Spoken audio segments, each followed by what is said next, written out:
It recorded him going Super Saiyan. I don't know what And you just got home. Nice. This is a totally professional setup we have here, right? You're the streamer, not me. I have no I idea gotta what I'm leave doing. and come back. So apparently, oh, I'm sorry. Jordan left didn't matter.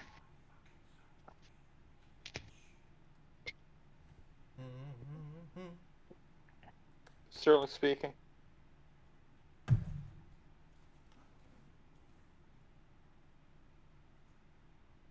Everybody have their sheets? Y'all good? I've got mine. Yeah, I'm good. Mason, What? your character sheet. What about You it? got Syl? Okay. It's hard to fucking not have that.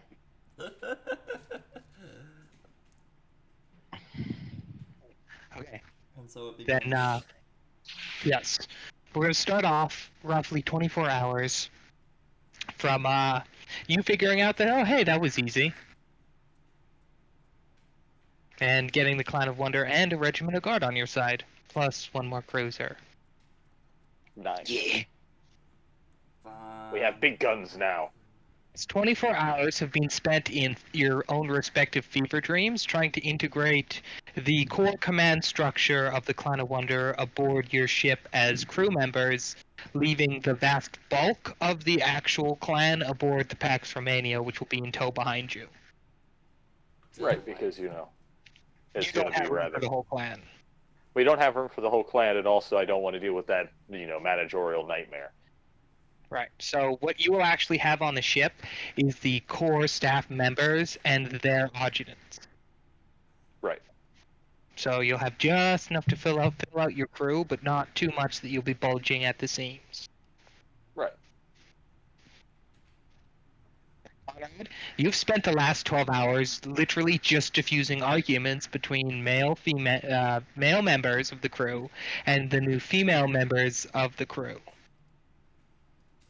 Sounds about right. Has anyone got shot yet? Not yet. That is a I want to miracle. punch an argument. Syl asserts her dominance. Yeah, no, Syl's literally been running around behind you, arresting everybody that you're like, you, that wall. And you just move on, because you don't have time for this. I guess I've arrested a wall. Ugh. You have to set up a separate holding area in a spare cargo bay that Skorx is just sitting at the door of.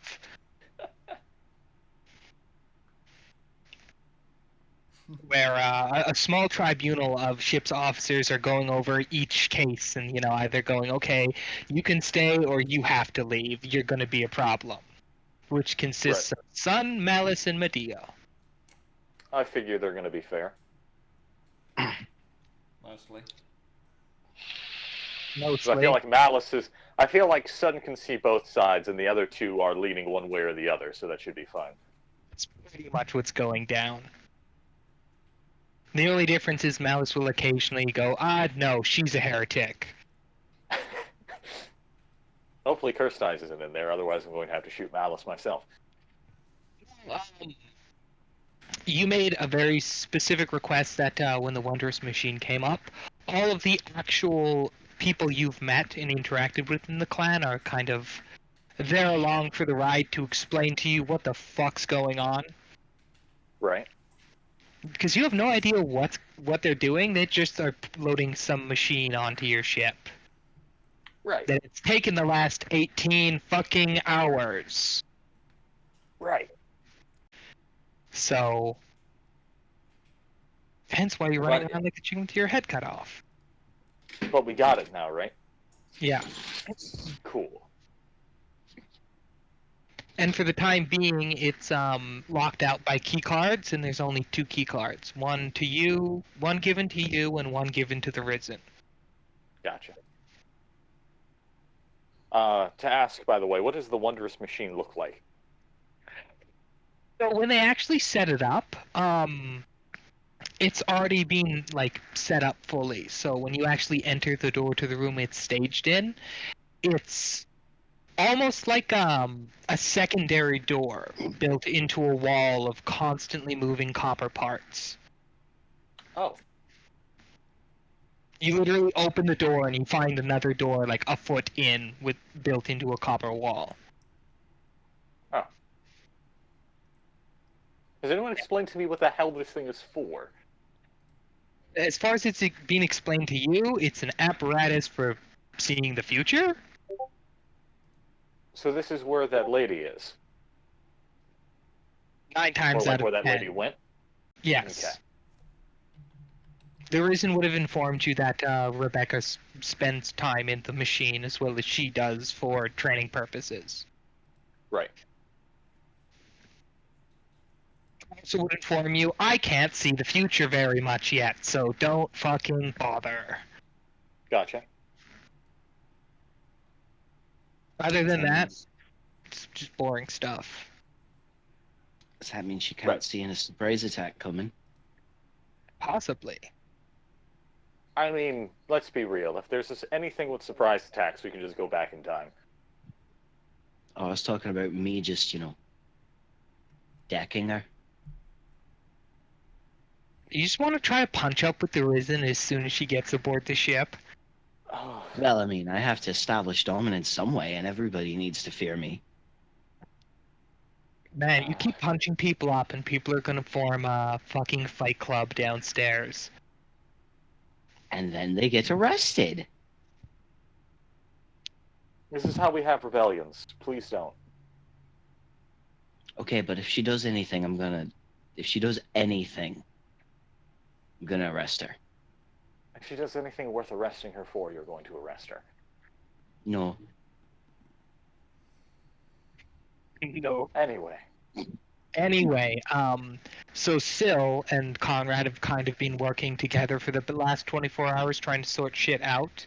Laura, you've been on a completely opposite end of the ship, dealing with an entirely different problem. Oh no.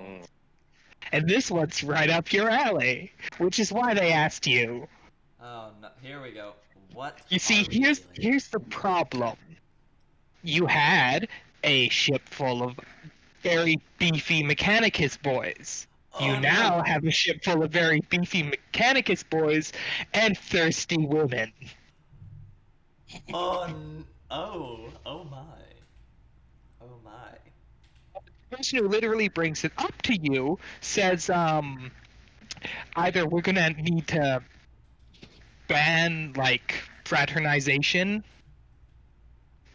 solve some kind of contraceptive issue, because the ship isn't designed to handle, things like births, or, things like that. It seems I need Like to raising go a and child. talk to. Seems I need to go and talk to Gord. Yeah, imagine your medical personnel delivering a child. I need to go and talk to Gord about contraceptives. Yeah, this problem was brought straight to you. Cause I'm the one. Yeah. All right. So, straight from that, I'm going to go and see Gord. Okay.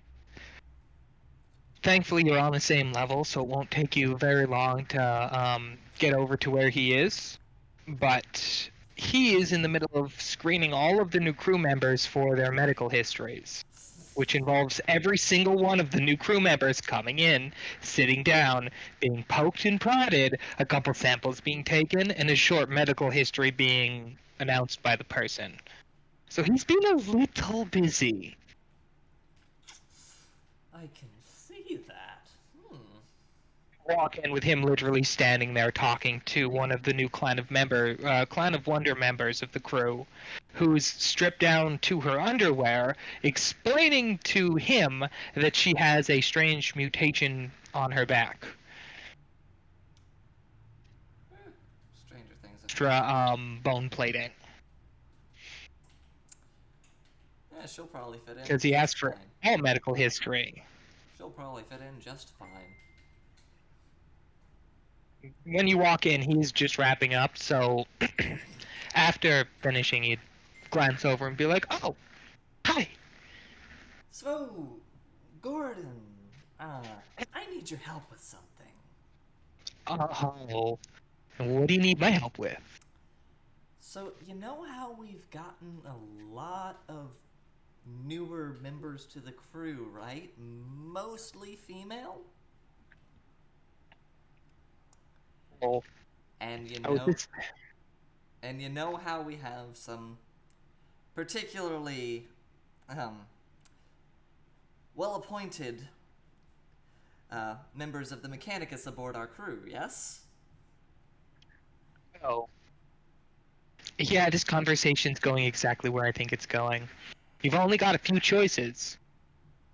First one's the obvious one that everyone's gonna hate, ban fraternization, which kind of sucks, but does the job. Second one, you give out orders that if you are gonna fraternize, you use contraceptive, both parties. Problem is, that relies on trusting the people to follow the rules. They usually don't.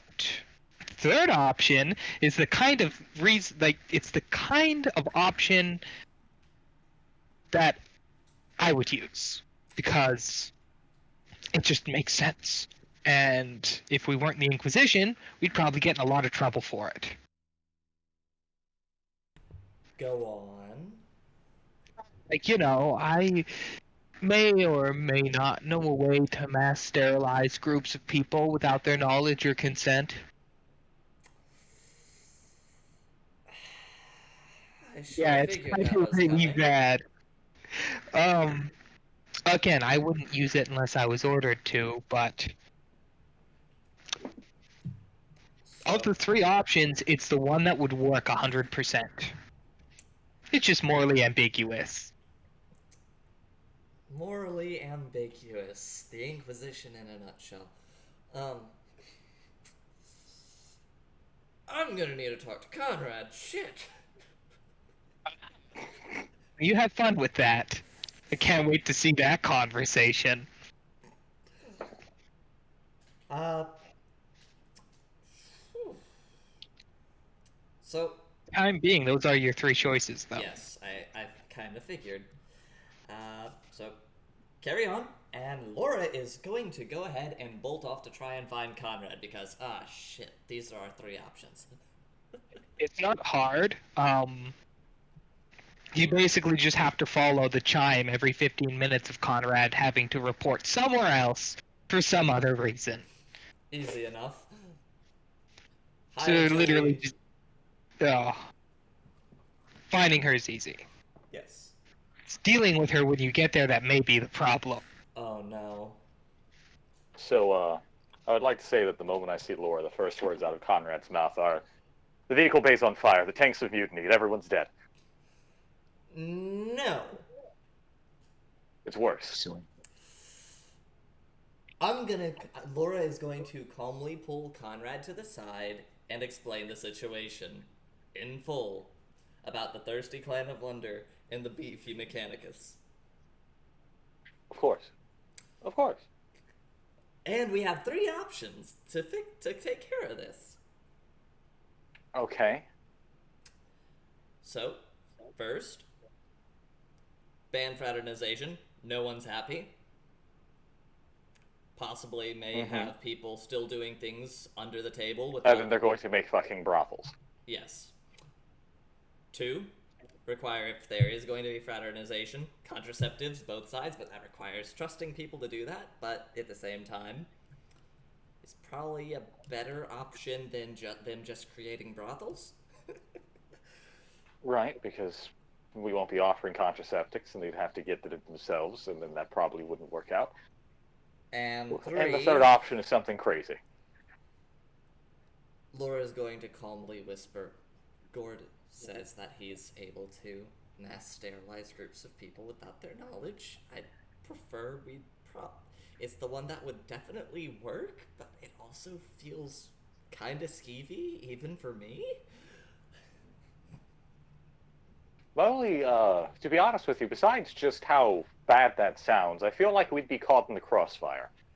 So definitely not. Yeah, more than likely. Because it sounds like something he'd dissolve into an aerosol, to be honest. No, knowing Gord, yeah. So, option 2. We're probably going Why? option 2. We just, yes, sir. We could always just make it so that, there are areas where cross fraternization is, Are legal? legal, and then, force contraceptives. That was one of my ideas. People will still do it behind our backs, probably. Probably, but it Yeah, would at least make things a bit more controllable. Right. We could always implement, monthly checks on certain people, certain groups or whatnot to see if they're at risk of giving birth, and if so, see how we could deal with it from there. Possibly. That We would could be also, an option. We could also get somebody who can actually deal with births. That way we don't have to, cancel any.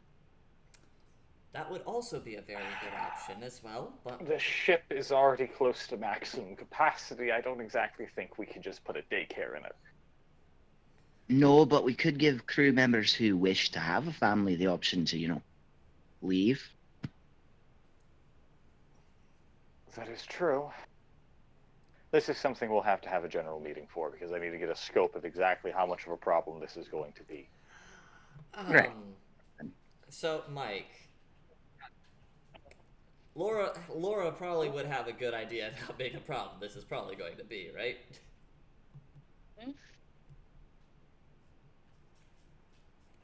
Do you not hear me? You know exactly what happens when hive girls meet interplanetary daredevils. Oh, yeah. We could also offer optional sterilization. Combine option... I tell you what. Combine option 2 with parts of option 3. That is genius, I tell you Sil. what. We're going to... How about we control the group that's in far smaller numbers, instead of trying to figure out how we're going to reign in the Clan of Wonder? I'm going to go talk to Shax, okay? Right, That but there's fixes also part the of the fact problem. that there's also the fact of the general ship populace, and The general ship populace, based off of what I understand from the Clan of Wonder, the general ship populace is going to be far below the standards of the clan.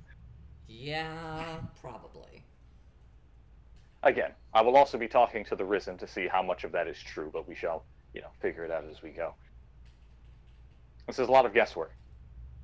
All I know is that when it comes to the Mechanicus doing what they do, it'd be a lot easier to talk to Shax to rein in his boys than trying to rein in the entirety of the Clan of Wonder. I can probably do that, actually. Again, we'll do the easier one first. Out of character. Pure Mechanicus. So yeah, we're going to cut a swath through to Jax and probably arrest more people in our way, because I'm sure there's more arguments and stupid shit that needs to be dealt with. There's more arguments, and the first actual instance of the problem you're having, where you open a corridor and there's two people making out. Oi! Oh, fuck's sake. right, you're under arrest. Do the people have a heart attack when they hear their captain scream? They have 3 heart attacks. One when they hear Conrad, one when they hear Sil, and one when they see you and see Laura's there. We haven't banned fraternization yet, so technically you can't arrest them yet. Yes, I can. Hold on. I'm going to get Apollyon to make a general call-out that fraternization as a concept is currently under review. So please avoid it if possible. There we go.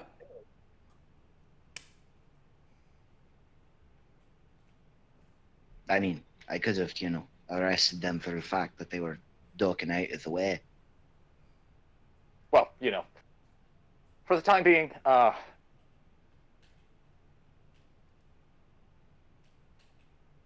don't care. All right, fine. I don't care. They're not under arrest, but stop that. Continues Keep on. your dick in your pants. This is what I say as I leave. Or use protection. And a Preferably just bedroom. keep it in your pants for now.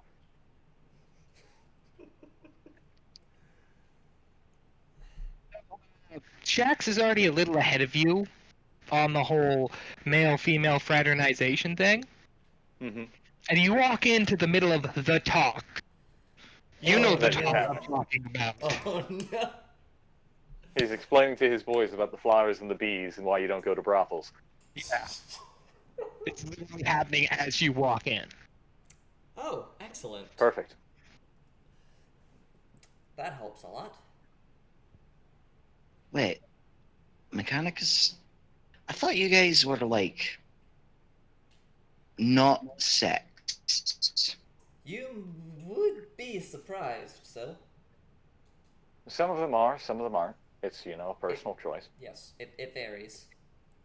I mean, back in the other debates, we always talked about toasters and why, Mechanicus wants to lie near them. What is a toaster?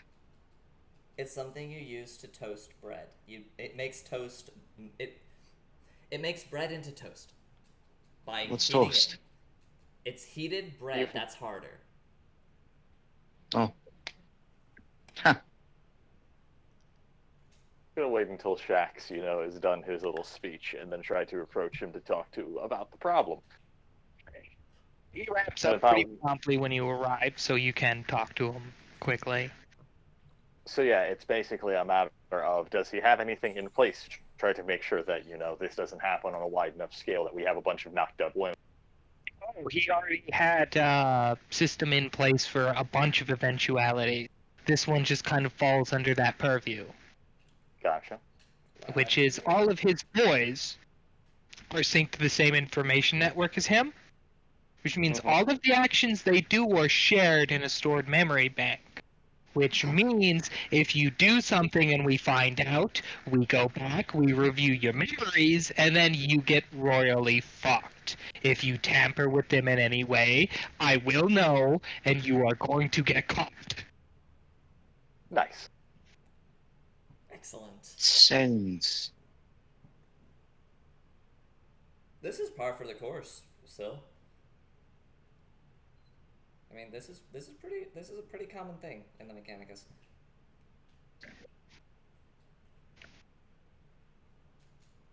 So then, I'm going to basically inform Shax on the idea of just making sure that, because I don't want to ban fraternization because, well, the true morale is already a problem I worry about constantly because we're the Inquisition. And by extension, I don't want to, ban fraternization unless I absolutely have to. And so instead we're just going to try to, force contraceptives down people's throats. Well, I at the very least can keep my boys reeled in. The other end of the spectrum, I can't say anything for, but I will try my very best to make sure it isn't a reoccurring problem you have to deal with. Thank you. Particularly, I just need to talk to the Risen about the kind of wonder we have on the ship. We're going to try to fraternize with the rank and file, because then that's Sun's problem. And a lot easier to control than your Mechanicus. Well, a lot harder to control than your Mechanicus, forgive me. I guess they don't all have cameras built into their heads. Exactly. I don't have... What's so?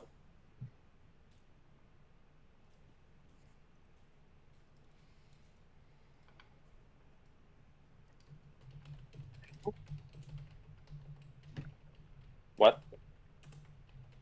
I thought I died. So did I. I think Mason died. Welcome back. Jason is here now, so... Mm-hmm.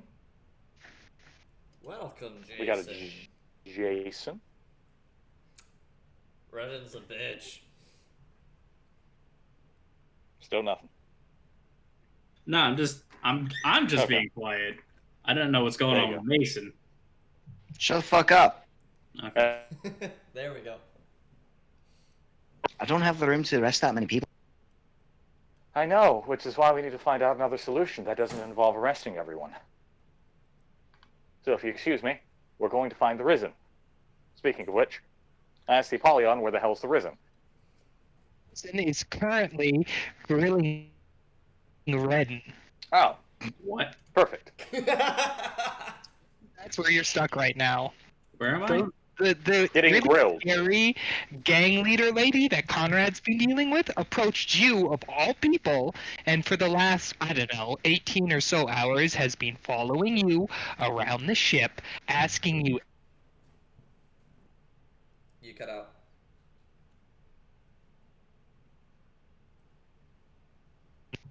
Did I cut out? No, Nope. I heard everything. And it's like, why me? Of all people, on this. Because you have the least amount to do. Emperor fucking damn it, how'd you know? Everyone else is running around with everything on their minds, and you're just sitting here enjoying whatever it is you do.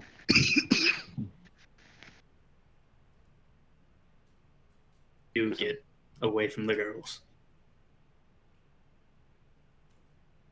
You literally hear Magnus in the back of your head. This would be a bad time for me to show back up, isn't it?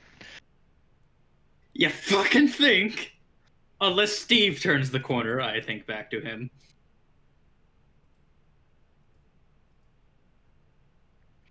You literally hear, oh shit, Oh no. and stop. The Risen looks back, and a red-skinned man comes around the corner, sporting a different, much longer beard. Oh, hey, Steve. Hey, what's up? You guys have been gone for a while. Eh, Let's go to the bar and catch up. Yeah, it sounds like a good plan. yeah. If you excuse us, and Steve, air quotes, takes you by the arm and the shoulder and kind of starts leading you away from the Risen. It takes her about 5 seconds to clue into what you're doing, and that moment you have time to round the corner, and then Magnus teleport you. Thank you. And the scene nobody sees where the Risen turns the corner and goes, where the fuck did they go? Thank you, Magnus. Now it is time for me to prepare for my inevitable demise as Shade stabs me.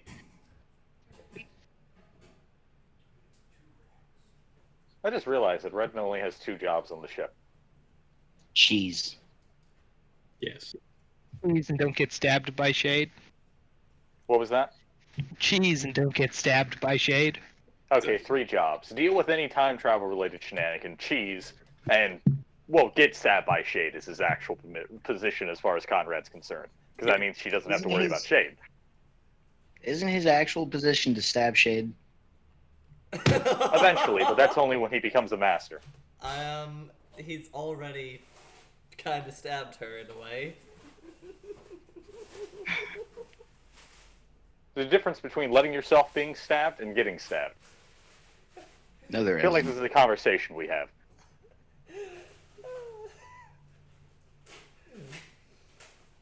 This is probably the conversation we have on the way to the Risen. Yeah, no, Yeah. this is a conversation that you guys are all having as you're about to get to the Risen's location, where you promptly see Magnus and Redden appear out of thin air. Magnus being in his human form, Steve. Hello there, gentlemen. Hello. Running Oh, away from responsibility yet again. No. you ran out of cheese. Yes. Then run along, mouse boy. Eh. Does Redden just scatter? Yes. Redden scatters, and Steve leaves for just a moment to stare at Laura and go, "You What? and then leave. What? We'll deal with it later. It was fairly straightforward. He just said you.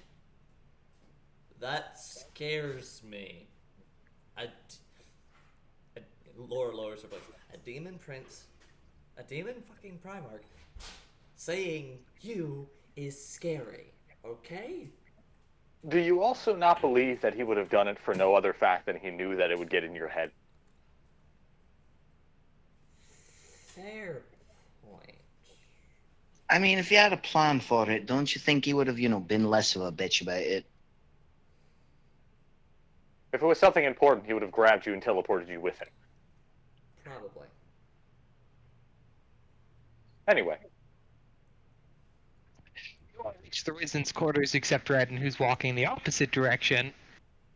Well, I guess the corridor outside the Risen's quarters that Redden left her at. Because she moved in right next to Redden. Fuck! Because she knows idle hands when she sees them. You've got nothing else going on. Come on, show me around the ship.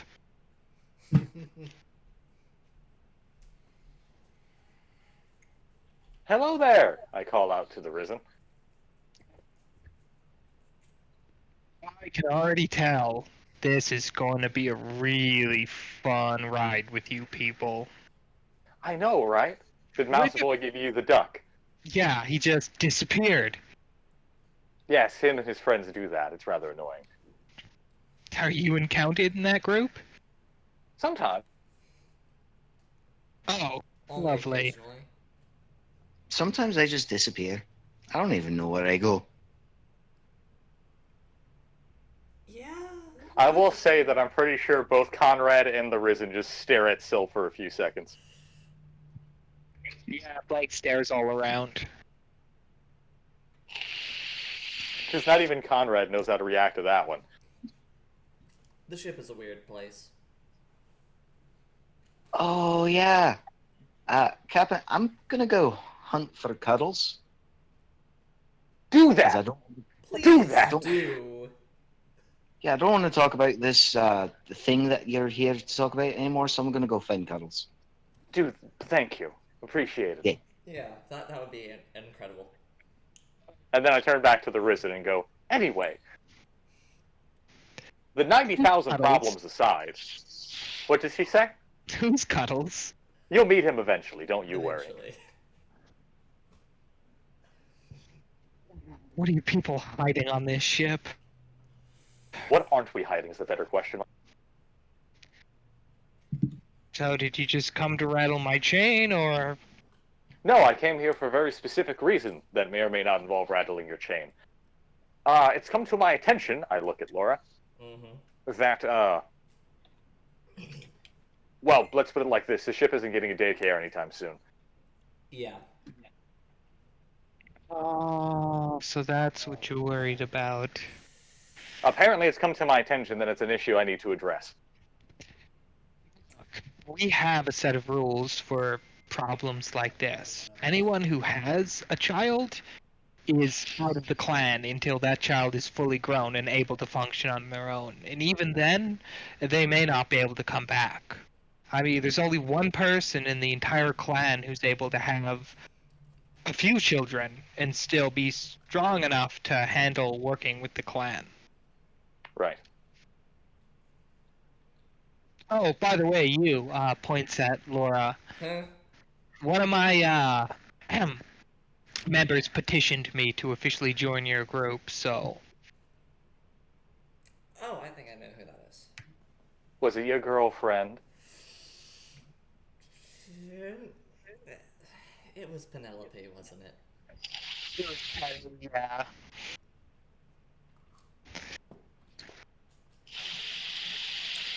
Who's totally not sitting in the biggest mess hall on the ship, now serving food to people like it's nobody's business. Wholesome ganger. That was out of character. So, In short, I'm just going to inform her that I will be doing my best to make sure that the crew has access to contraceptics to be sure that this will not be a problem in future. Yeah. Right. Sound fair? Sound fair. But anybody from the Clan of Wonder who does have a child will be taken care of by the clan and sent to some place where they can, well, raise their child. Not in a war zone. Hopefully. Oh, Maybe. We'll see how that goes. Yes, they do have a basic system in place to deal with it, though. Excellent. So between both parties, it shouldn't be that big of a problem anymore. Mm-hmm. I'm back. Okay. What did I miss? Not much. Both parties have contingencies for this very problem. Okay. Mhm. Well, we're going to make sure that the ship gets contraceptics, and then we're going to, I tell Arisen that she can inform me if this ever becomes overbearing, yada, yada, yada, captain official stuff, you can trust me, yada, yada. Is anything going on that you know of that your clan's on fire and it's a problem I need to deal with? No, mostly the nightmare of logistics of getting the ones I want here and the ones that I'll need, but not necessarily right now, aboard the Pax Romania without any big problems. Right. That and getting to know the ship thanks to your little mouse, but he's disappeared on me again. You'll have a much better time getting literally anyone else to do anything like that, because it involves spending time with a woman who's scary, and he already has one of those.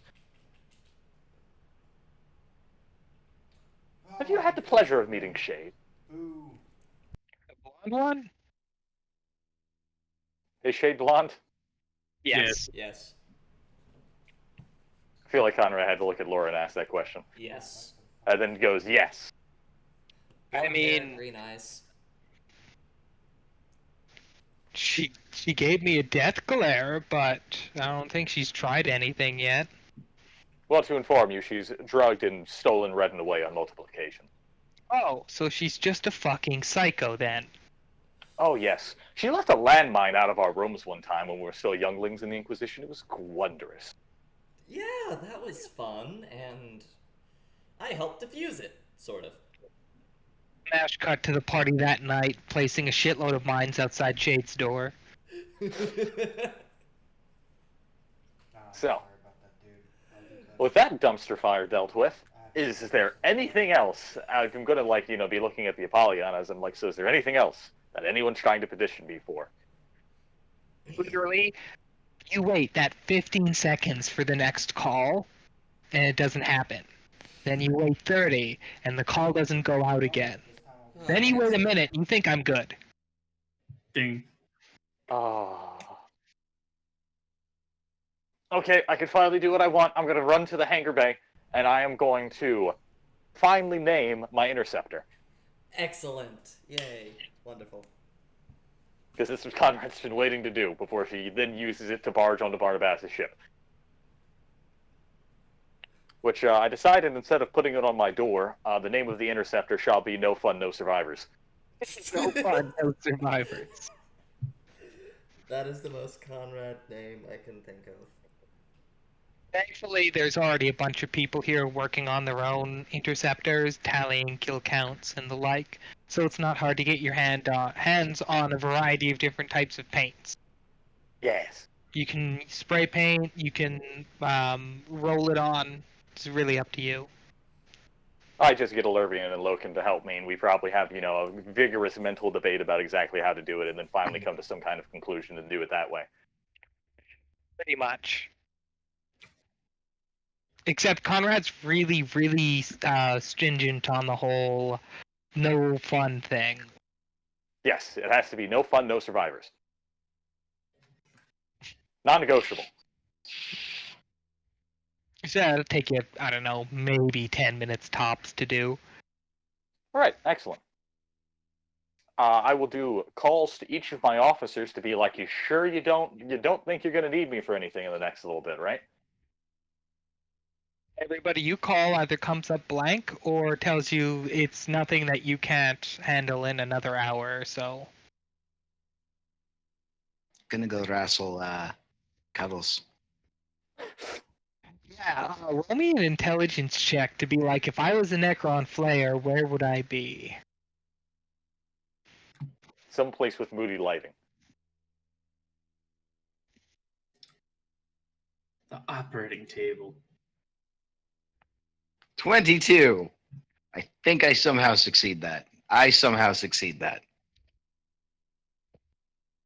So finding Cuddles isn't very hard. hmm So you guys don't really have much of a body processing detail. Oh no. So Azra was like, why don't we just stick Cuddles in a room with a chute in the top and throw our bodies in there? How Makes many sense. bodies do we get? Enough. To be honest, a lot of it is just cleaning up after people's murders and deaths and the like. A lot of it is caused by the Apollyon's own hand.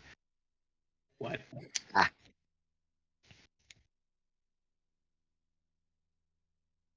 Your crew kills people. I mean, then there's also minor workplace accidents, like, that one dude who got sawed in half by the tension cable when it broke. Guy who fell down the elevator shaft and snapped his spine. That's Cuddles Cuddles made a busy. home. Yeah, Cuddles is pretty much down with, I get a nice dark room where I'm not bothered and fed bodies constantly deal. Is he currently busy? Yeah, he's doing his thing, cutting up a dead body. Gonna wrestle him. Okay. Wrestle him. It's not that hard since, again, he seems to follow you. Just put a fucking Necron in a headlock and then realize, oh wait, I can't knock him out. Fuck, wait a minute.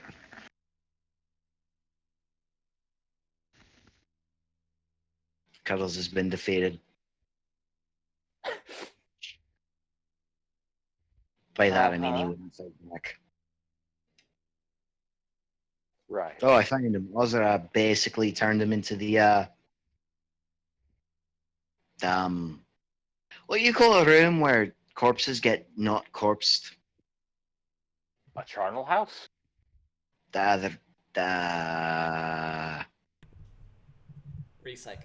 Are they being burnt or what? they're being cut into pieces. A grinder? Yeah. I guess. Well, he's got a room where he does that now. Oh, because he. Okay, I get it now. Yeah. Right. Right. But somewhere nowhere else can find it, right? I mean, I found it. That should tell you all you need to know. If you end up in here, it's probably because you came through the ceiling and not the door. That's a fair point. Going to ask Apollyon to find Syl, and then also see if that door is like marked for maintenance only or something like that. That door is indeed marked as a maintenance section. Okay. Oz recovers his tracks. Come on. Hey, I'm just making sure. I'm waiting. If the Lurvians taught me anything, even Dark Eldar can fuck up amazingly. Okay, But, so with how that, about go ahead. we mark the room out of order so that nobody thinks to come in here? Well, if a maintenance man sees it, he's probably good. If one happens to be off shift and goes down that hallway and is a particularly good worker, he's going to go in there. So, how about we just get Apollyon to make sure that, she's at least paying attention to anyone who enters that room, besides Azra. You do get a suggestion from the Apollyon. What's her suggestion? Just lock it? Mark it as a biohazard room, and yeah, lock it. And the only people allowed in are people who, are of high enough rank to get in and know there's a Necron in there. Plus, it makes sense because you're dumping dead bodies down in there, so it's going to be a biohazard zone anyway. So yeah, mark it as a biohazard zone. That way, even if some guy rolls by, he'll be like, "Yep, nope, not going in there. I don't want got a herpes or something." That is the most Laneshi God disease damn it. I've ever heard of. No, it's still Nurgle. It'd be Slurgle. Moving on from the ship names of the gods.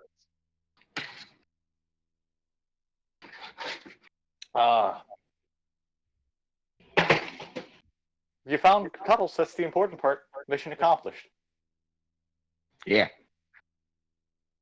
Now then, actually, I'm going to private this to Sil, like move away from the main comm channel, and just type B this, well, like, just send this directly to her. And be like, you want to come with me when I talk to Barnabas? Sure. Excellent. And this time, when I go through the roulette of the officers, right? I'm going to be informing them that I'm going to be leaving the ship to talk to Barnabas for what might be an extended period of time. Are you certain that there's nothing I need to deal with before I go? Again, you get an okay from everybody, and Sun says if anything catastrophic happens, he can at the very least deal with it. Appreciate it. You will have the mouse, which I don't know why I've named him that suddenly. I just noticed that. Okay. You will have Redden and Laura.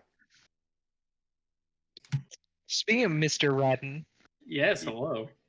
So as soon as you got away from everybody else, Magnus dragged you into a empty room and then conjured up an illusion of a sunny beach with beach chairs, and literally sits down in one, like leans back. Something tells me you need this. I have been on a planet where the only light that's generated is by warp power. Mm-hmm. There is no sun or anything. I was talking about this vacation setting. Oh, well, yeah. That too.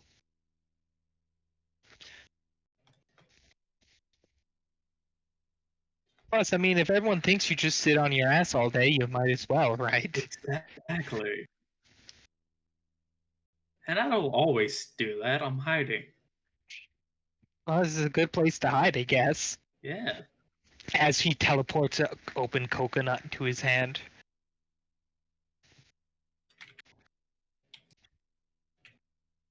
I'm gonna be here a while. You can join me or not. I don't care.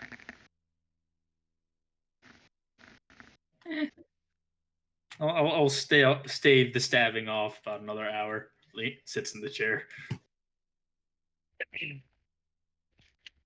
As for Laura, I guess you're probably going to be well, what would you be doing? Probably just doing the rounds on the tanks and your gear, stuff like that? More than likely, and probably going over what we got from the Mechanicus planet. Yeah. You guys haven't left yet, so you can still make any more requests, but... You did get my full list, right? Yes. And they would have been able to require it since it is a Mechanicus planet.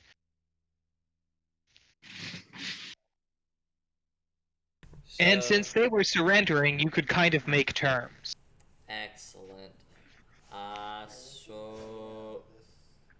Basic cybernetics, and the mechadendrites, and all the extra little modifications I needed for my weapons. Yes. Delightful. Yeah. Wonderful. Yes. So what I'm hearing is that by the time that, you finally go into surgery with all that, you're going to come out looking like an actual tech priest. Sort of. Kind of. You still won't have the robes, but you're going to have more than enough mechadendrites. Oh yeah, definitely. So, but the cybernetics are for a different project. Right, but that's probably what you'd be managing while Syl and Conrad are gone to the monocular to harass Barnabas once again. Indeed. His worst nightmare. Our favorite group activity. Fucking with Barnabas. Insert scene where we're already on the ship as he locks down his ship to stop us from getting on. Yeah. So yeah, I'm just going to ask any members in the flight bay, where he be. Well, one of them pointedly mentions that he's in standard formation. So he should be, theoretically, just through the bay and a couple 100,000 kilometers through space. Excuse me? He's off your port? It's basically a straight shot from your bay. Well, no, I'm talking about we already got onto his ship.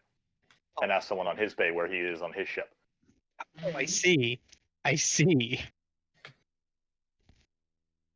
Well, then you would be informed that he's in the observation room?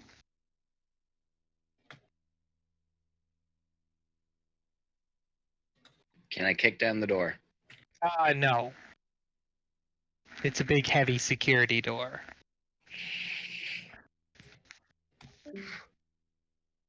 Oh, Uh-oh. there he goes. Re, Three. what did I miss? I have no mouth, but I must read. Still tried to kick down or thought about kicking down the security door? Oh, so is there no one in the flight bay or what? No, you'd get pointed to where Barnabas is in some place called the observatory. Oh, well, I'm going to knock on it politely and then see if I get a response. Well, you temper your expectations for something called the observatory, but when you get there, it's just a simple, elongated room, not unlike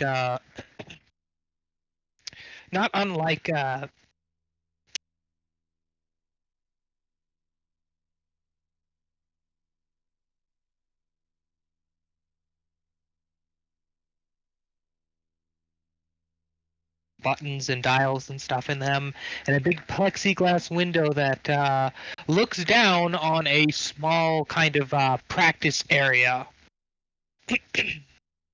where there's actually like a little maze set up, and you can actually see a few members of the Monocular's crew hunting a Xenos. Ooh, blood sports. Yeah, it's kind of the only thing that keeps these people entertained anymore. Yes, we do all get a bit psychopathic, don't we? Plus, I mean, if the Space Marines use it for training, it's got to work, right? Right. Everyone knows that they're the model of efficiency.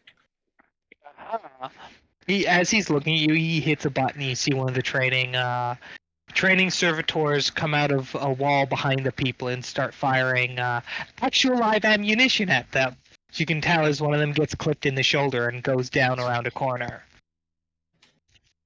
So, are they actually learning anything if they're almost dying? Oh yes, learning very many things. How about, cover your flanks? Cover your flanks, cover your ass, work together, even if you don't like the person. Haha, You learned funny any of that, huh? There's a lot Like of I said, valuable skills. So, have you learned any of that? For the most part, yeah. He works with Then us. why's your flank open? Hmm? Then why's your flank open? My flank? Gonna punch him in the side. If, Okay, roll me a melee check. Weapons, I believe, is what it's called. Yeah. weapon skill.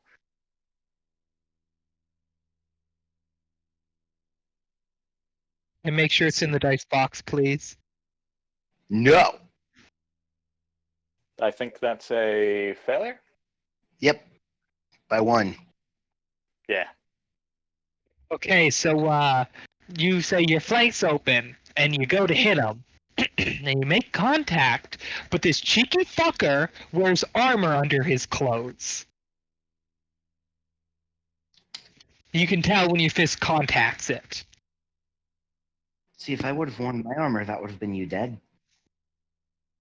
I mean, maybe a lot of stuff Okay, is tried. listen, you're making me regret bringing you here. I just We're wanted to supposed see to if be, he was, being diplomatic. Look, my diplomat. I'm not trying to kill him. You just said that if you were in your... It's okay. Right, but I'm I not know the in my type. armor. I don't take any offense to it. Right, this All is right. how we used to behave back in the. This is me being friendly. Friendly reminder that your flank is open.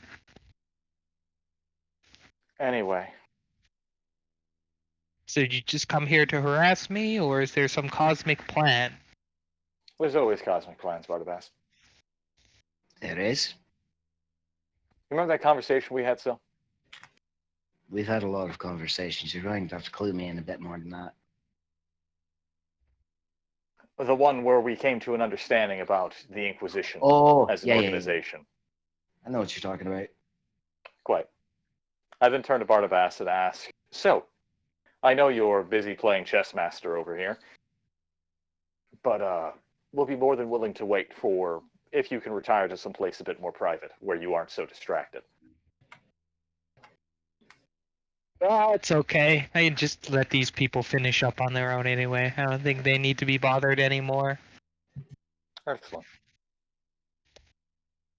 Actually, as you guys are leaving, he turns around, hits one last button before walking away giggling, and you can see there's water slowly filling up into the arena now. You know how you always look down on me because I have sadistic tendencies? Hey, this isn't sadism. If you've ever been stuck in a slowly rising water, it's terrifying first time. You chuckled, and I saw your satisfaction in that. What? The guy's a dick. He deserves it. Yeah. And the people I kill are the same exact way, Barnabas.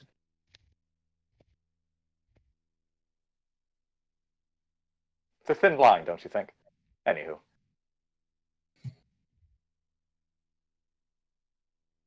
I'll let Barnabas lead the way to wherever he wants us to have this private conversation.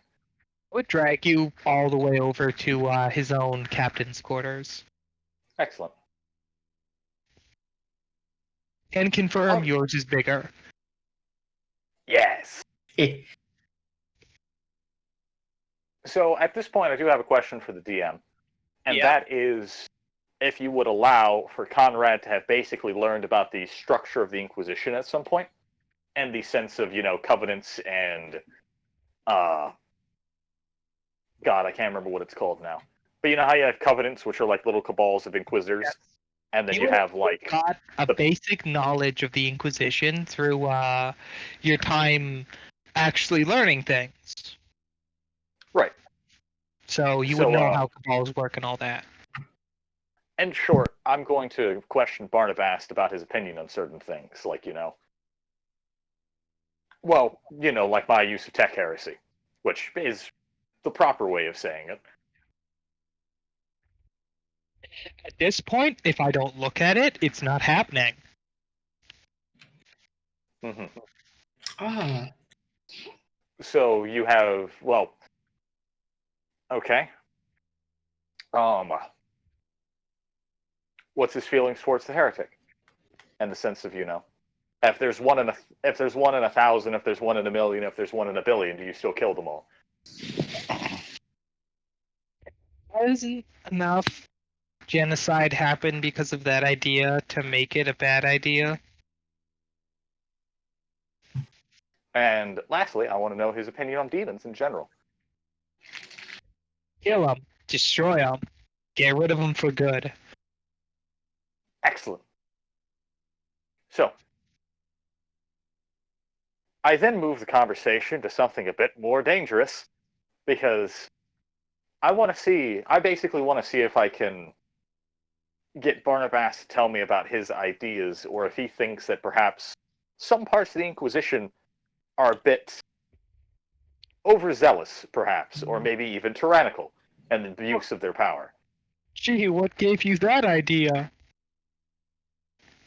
Well, what about the idea that we do something about it? Like what? Well, you have information. are very good at getting information. We're very good at killing things. So what? Start a galaxy-wide civil war again? This time without an emperor around to clean up the aftermath? Who has said anything about a civil war? Because the simple matter of the fact is that we're the Inquisition, and if anything, it'd be a shadow war. And secondly, you just don't pick on any Inquisitors who are too big. You find the outliers, those who are about to, fall to heresy anyway, and we stop them before they do something stupid. So what? You Whether want to that be pulling them back. The Inquisition's watchdog now? You act like it's a stupid idea.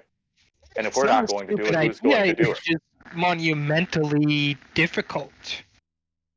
I'm well aware, which is why I came to you, because I know if there's anyone I can get to help me do this, you are the one with the skills.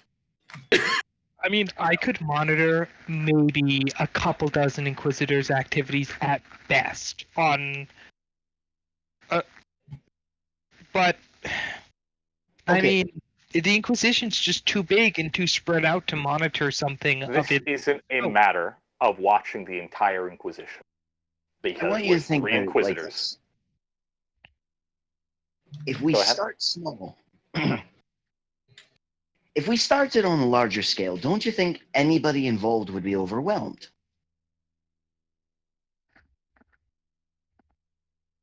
Yes, no. I mean... Well, yeah. Again, it's the entire Inquisition, and even the Inquisition has a hard time keeping track of its own members. Right. Well, if we start small, then we can work our way into gaining the numbers to be able to keep track of as much of it as we can. For right now, it's 3 of us. Well, 2 of us, unless you join. If you join, that's 3. 3 is a 50% growth from the 2 we were at. If we continue growing, then we can get to the point where we can at least keep the Inquisition at least somewhat more attuned to the original goal it had, rather than letting them run amok and cause more problems than they fix. What it comes down to, in my opinion, is that every single Inquisitor who is abusing their power and is just a heretic walking around like he owns the shop is a step towards a better Imperium. And so I consider everyone we can pull out a victory in and of itself. Unless we persecute them in private, there's no way we would get a sanction from the Inquisition to go hunting our own members. Unless you had find proof some of their kind heresy. that, or you find some way to give yourself that authority. Like, Well, you have any ideas for that? Well, when I was at Terra, I may or may not have seen a few things. I've visited a couple times, and one of them just so happened to be, well, the original founding of the Inquisition. Mm-hmm. And if I'm remembering correctly, there is one guy who set it all up, Malkador, who basically had run of the entire organization. So you're saying if we go back and talk to him, we might get a writ that gives us the legal right? Or maybe take his position in the modern era? I don't know. I'm just grasping at straws at this point. But if anybody's going to give you authority over the entire Inquisition, it's going to have to be him at the moment he forms the Inquisition. Right. And Well, trust me, convincing that old man is more difficult than trying to move the stars. I know, he could stand up to our dear, illustrious Emperor. So, he's made of some tough stuff. but the way I see it, who needs to convince somebody when we've already got enough evidence behind us? Again, I for know. the time being, I think our best move is to go after those. Again, I'm not talking about anyone who is slightly suspicious. We break in their door and, shoot them in the head. We need a case, right? We go after the flippant abusers of their powers. The flippant abusers, and see if there's anything that they're trying to hide. Because most people aren't. Alright, well, I guess I'll start looking into Inquisitors with erratic behavior, but it's still going to take time to correlate that much information. I know. It could Again. take me weeks or months. You don't I'm not form saying this is going to be a cabal fast process. Go ahead, Sal. You don't form a cabal overnight, and you don't strengthen a rock over 1 week. We've got time. All the time in the world. Oh, don't say that. They say that to me, and I hate it. I swear, if you say that again, I'm going to just throw you out of your I own had to ship. do it once. That's like the third time you've done it. No, it's not. I guess this is some kind of important information. So, looks at Syl, then looks back at you kind of like, is it okay if she hears super secret stuff? She's a part of the cabal. I trust her implicitly. Okay, so I fucking died. Uh-huh. Where's the problem? You're still here. Thank you. Well, I assumed that had some time-traveling shenanigans involved. From my understanding, me and her have died innumerable times. No, Killed myself. I've been experimenting. Did you shoot yourself in the face? Twice. Oh. So... I have tested 52 methods of ending my own life, and none of them have worked. I'm a little frightened right now. I can can't think of a die. 53rd. No. This is... Conrad looks excited. So, you know the planet that we are just on, Constance Prime, right? Right. Well, I was down there. I was doing some information gathering, and me and my team got caught in a massive explosion. I don't know, someone detonated a warehouse or something. Oh. And a couple hours later, I woke up wearing almost nothing. The tatters of my old clothes, with everybody else around me atomized ash. Then I went home, thought it was kind of weird, went to a dark place, and the aforementioned shooting myself happened. Then I tried again. How did you come up with 49 other ways to die? He got creative. When your main job is to watch people, you get to learn a lot of things about the human body. You ever see Did you someone record get yourself coming back yet? I did. So do you regenerate, or what is it? It's weird. If there's enough tissue left, my body regenerates. But if it doesn't, it seems like I just rot away to nothing and reform somewhere nearby. Good God. Yeah, I tried atomizing myself a couple times. That didn't work either. So if I were to drain the life force out of you, you would just come back. No, I think if you shattered his soul, he might still be dead. Okay. I'm going to assume you haven't tried shattering your soul yet. I've only tried physical means to end my own life. So I shouldn't do that. No, I'm No. fairly certain that despite his immense physical capabilities, that shattering his soul would still be fatal. Okay. I just thought if we're going to be a cabal, we should take all the secrets and put them on the table. Appreciate it. Okay, I don't so... think... Go ahead. Well, I was just going to let you know that, apparently I've been harboring a Necron god. We think it's a Necron god. It probably is a Necron god. Calls itself Annihilation. It eats demons. And just Well, souls in general. it's recorded that the Necron gods were, well, basically anti-warp stuff, so... Yeah. Again, as far as we can fathom, that's what it is. And it has, all the green tech heresy of the Necrons rolled into it, so So it's gotta be them, right?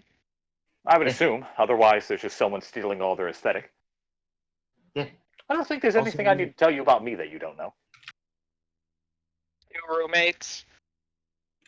No new roommates. Did I tell you the theory of my father? No.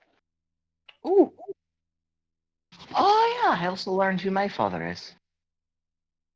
Oh, yeah. Why are you acting like this is a big mystery that you never knew before? Because I didn't know my father was Rogel Dorn.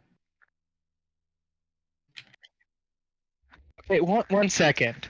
Barnabas actually walks over to a little cabinet, pulls a pen out, stabs both of his ears, like both of his eardrums, holds up his finger to give him a minute, and after about a minute and 30 seconds, he goes, "Okay, say that again." Should I just fortify your office to prove it? No, I just want to make sure I wasn't hearing things. I don't think you need to stab your ear just to prove that you weren't hearing. I don't know, He someone said- could have mutated my ears or something while I wasn't looking. Strange things happen.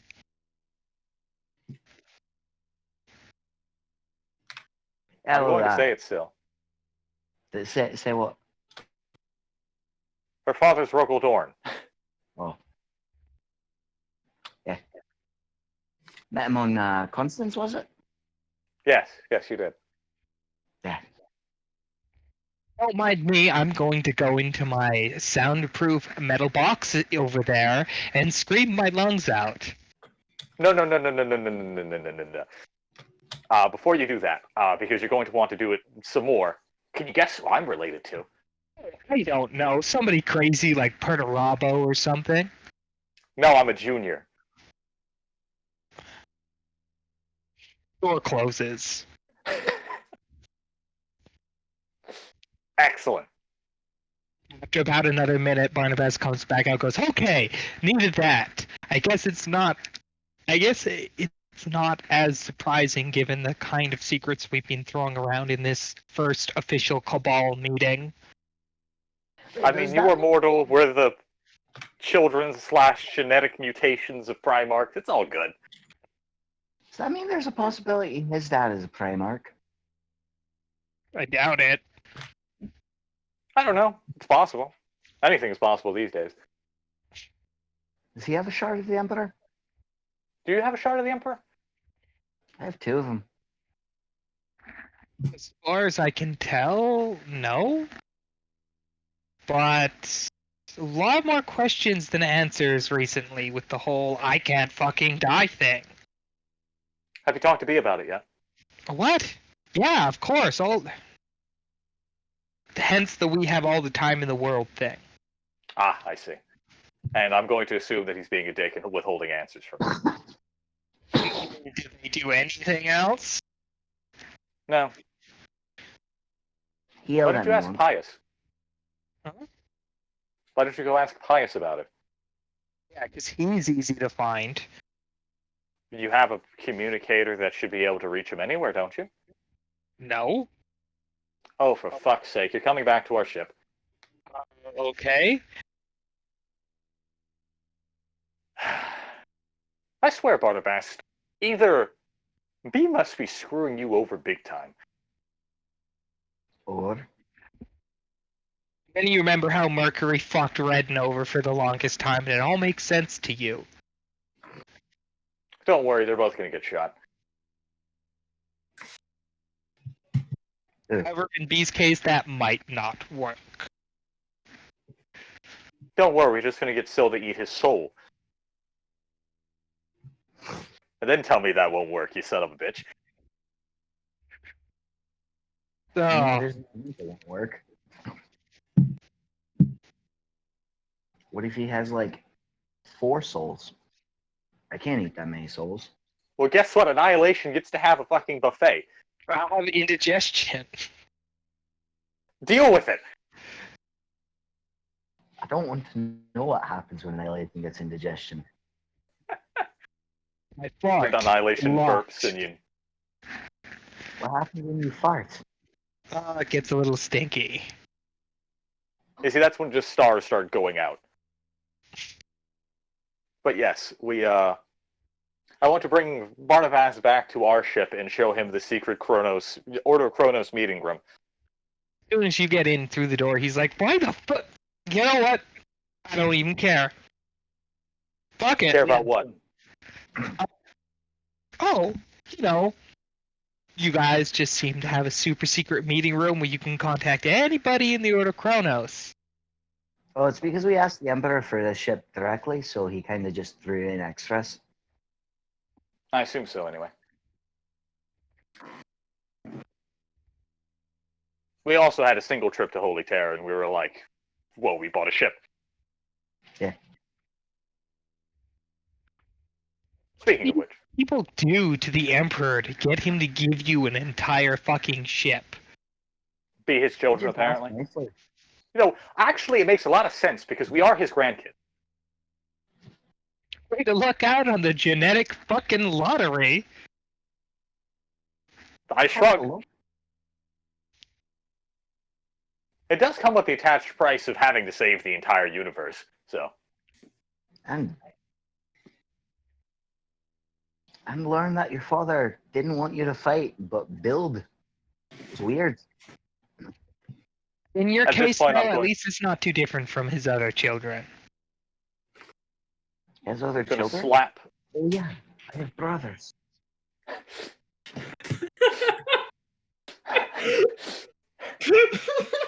Okay. I'm gonna slap Sorry. the rosette down and get Pius on the line.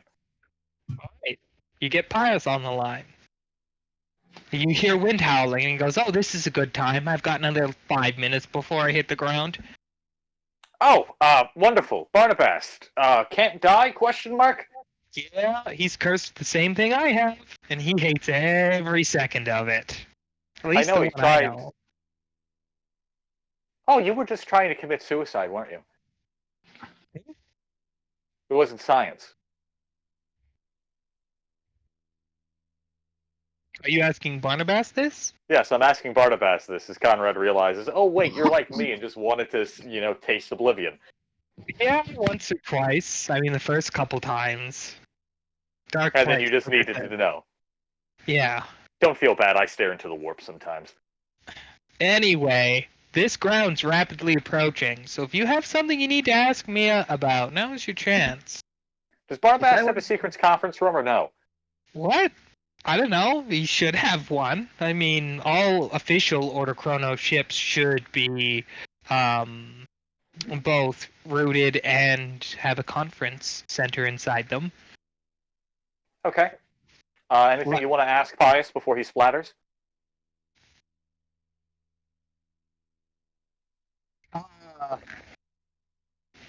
Does it ever get any easier? No, splat.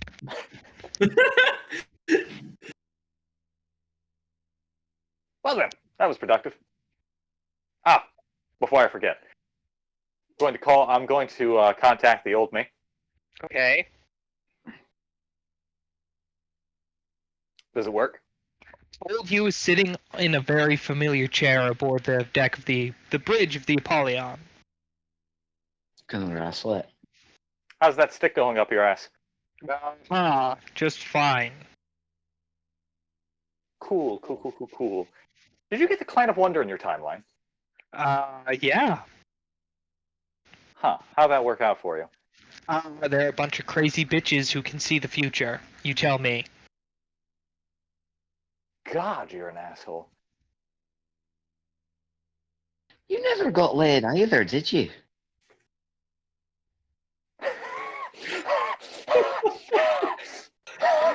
This is Conrad's response.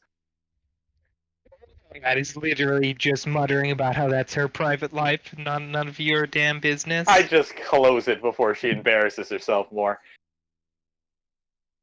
Oh, wait. What I would say, click.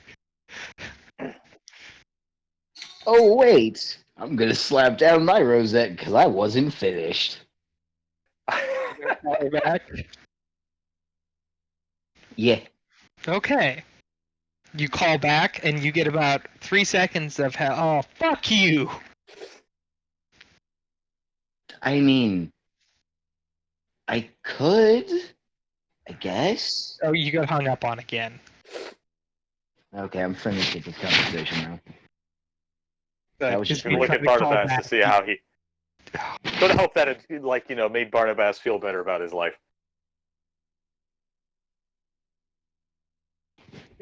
So is it just me, or do they just universally hate all of us? I don't hate you. Yeah, I was going to say, actually, I'm pretty sure Syl and Syl get along more or less okay. She just kind of sometimes gets all teacher mode on me.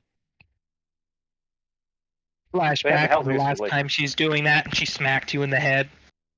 Yeah. Well, I mean, that's just, feral world love, so it's fine. I mean, if we hate you and don't try to kill you, it usually means we're okay with you.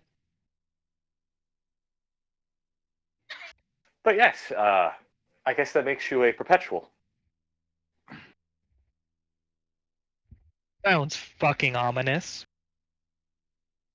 Well, I mean, if anything, you know what I just realized, Barnabas? You probably have the lamest time travel related power. Because you get to go forward in time forever.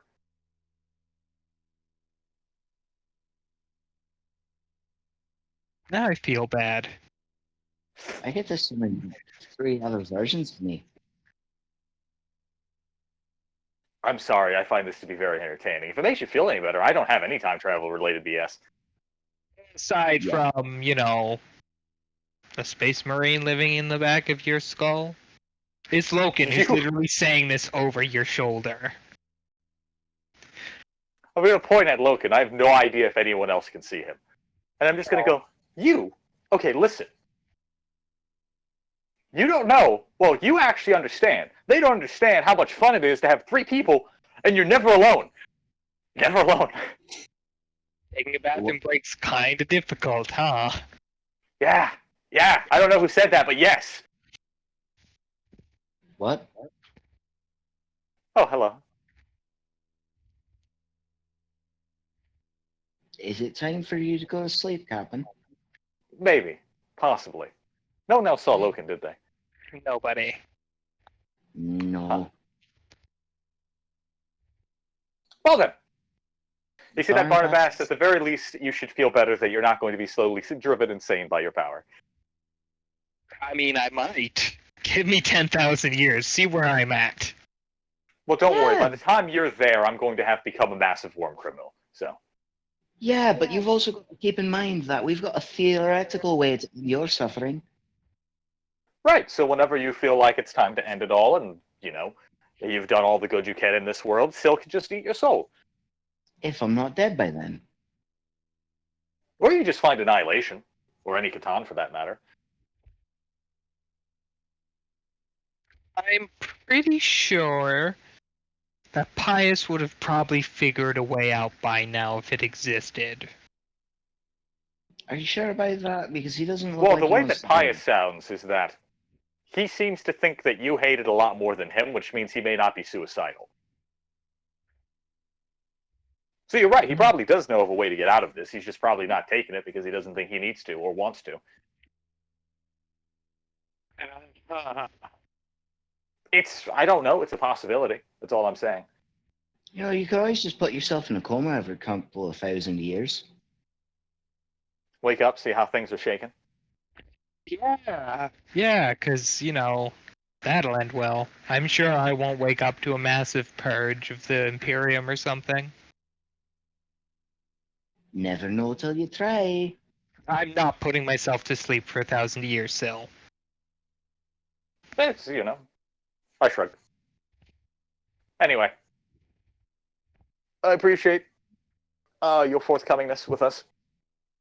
And I'm incredibly sorry for you that you have to deal with this on such a regular basis. One sec, you guys. I gotta pop off for just 30 seconds. I have to check something. Okay. So this meeting of the Cabal has gone well. Yes, Yeah. with half its members. What do you mean half of its members? Well, it's just you two and Haha, you see, that's the thing, is the fact that Syl and Conrad had a super secret conversation. Okay, Yeah. I'm good now. Sorry, I just had to check something. That was 45 seconds. I'm bit. sorry. But yes, I'm going to thank Barnabas and then, inform him that I'm incredibly sorry that he will now have to be dealing with us on an even more regular basis. I'll make sure not to attack you as often. Oh, and you have found out my deepest, darkest secret, Barnabas.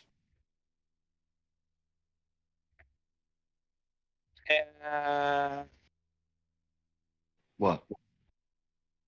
Okay, if neither of you have put it together, I'm not telling you. Is it that you haven't gotten laid? Maybe. You know, that could easily be fixed. Shut up, Sil.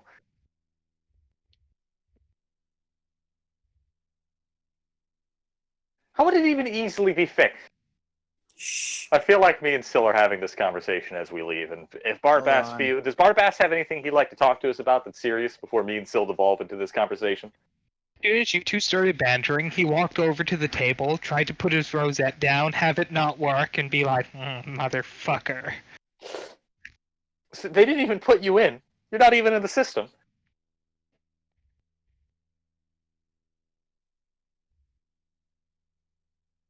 Why do I hate myself?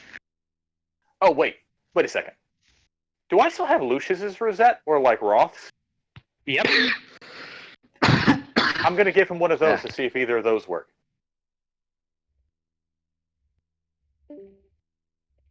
They're both non-order Chronos, like his, so they don't work. What? Oh, right. His is Ordo Xeno, isn't it? Mm-hmm. I'm going to ask him who he wants to get in contact with. Nobody really. I just wanted to see how much I was actually screwing myself over. All of I it. see. Oh, I was going to say, if you wanted to make a call, I could lend you my rosette to make it. Nah, it's okay. I just really wanted to check. Well then, I'm gonna Thank you bounce for for a your time. minute because I gotta go do a thing. okay.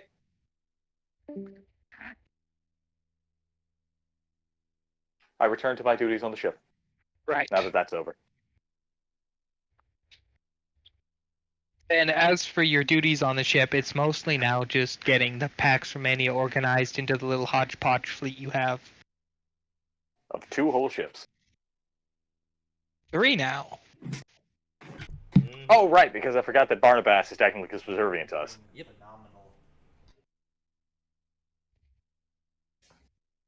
Well, you're officially a cabal now, I guess, so... Hurrah! Inquisitors doing inquisitorial things. And not exterminating a planet. Not yet. I'm sure we're going to have to do that eventually. That's gonna suck.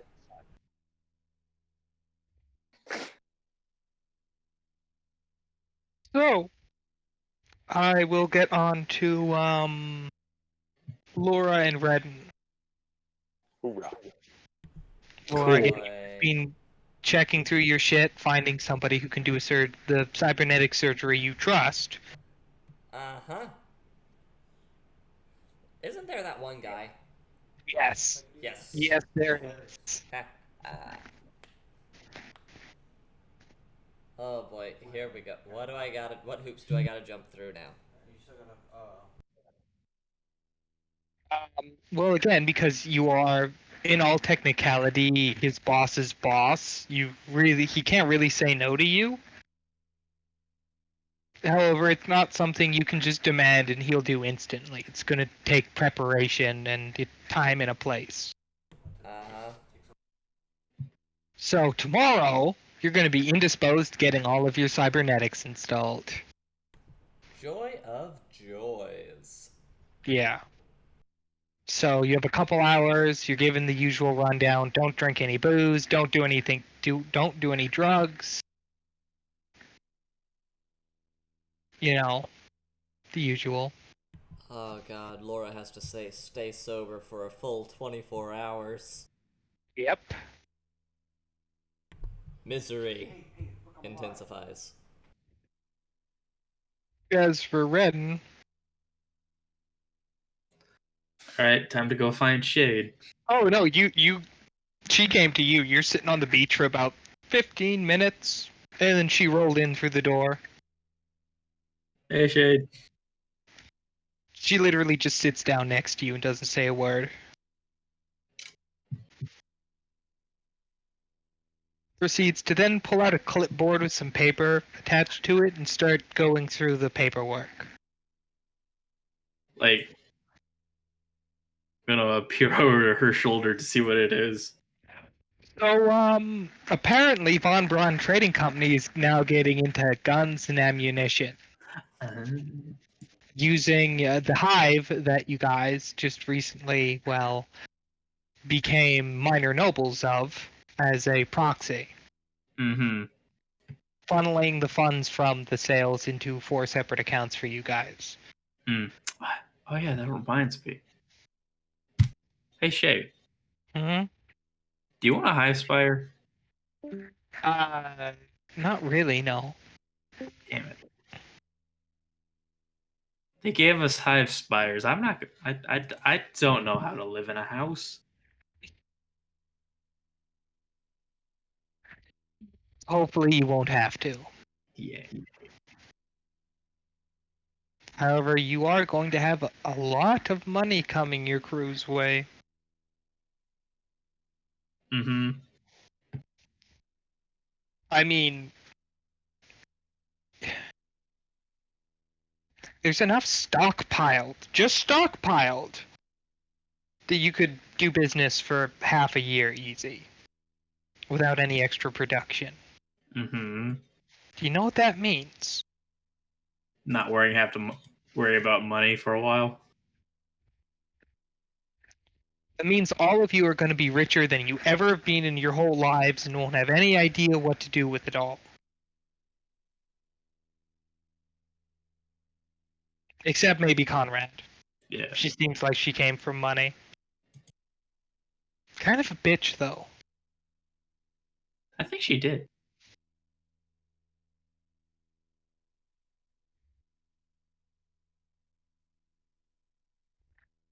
Just to let you know, the little sensor in the back of your head is going haywire right now because Shade's being nice. I know. I'm like, this is a weird change. What changed? What happened? Are you not really Shade?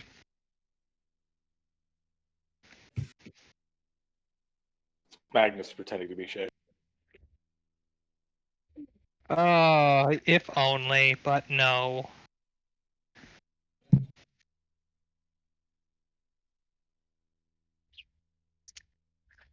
Yeah, so if you're not going to do anything, she's literally going to drag you into the logistics of setting up all of this. Okay. So you're just basically going to be dragged into the whole plot? Who said anything about drag? I'm following. Oh, okay. He's going to let himself be guided. Exactly. So yeah, then you'd spend the next couple hours going through various forms and paperwork and stamping things and making decisions on like, hey, what should my crest be? Or what am I actually going to do with this hive spire? Holy shit! No wonder why you left. Yeah. It is physically the second most boring thing on the planet next to watching paint dry.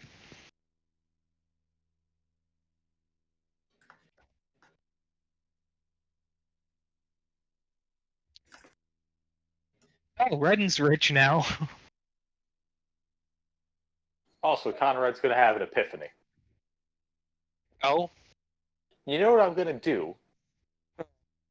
I'm going to get my hand cannon refurbished. Oh. Because I haven't actually had to shoot it so long because I have, the Archaeotech pistol now, that I forgot how damaged it is.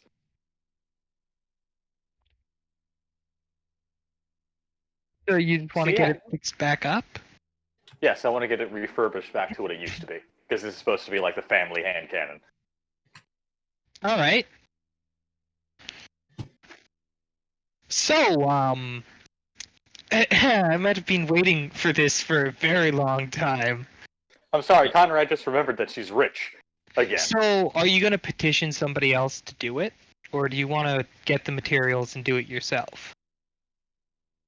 I do not have the skills for engraving, so I'm going to have to find a craftsman. Okay. Thankfully, you can just ask the Apollyon, hey, is there anyone who's, a good, how do I put it, weapon detailer? Mm-hmm. And you get a couple options and Laura. A couple options and Laura. A couple nameless, faceless crew members who have some background in either maintaining weaponry or restoring them, and Laura, because she tends to engrave her weapons a lot. Apollion's seen her on more than one occasion engraving her weapons. Well, then I suppose if I should start with anyone, it'd be her.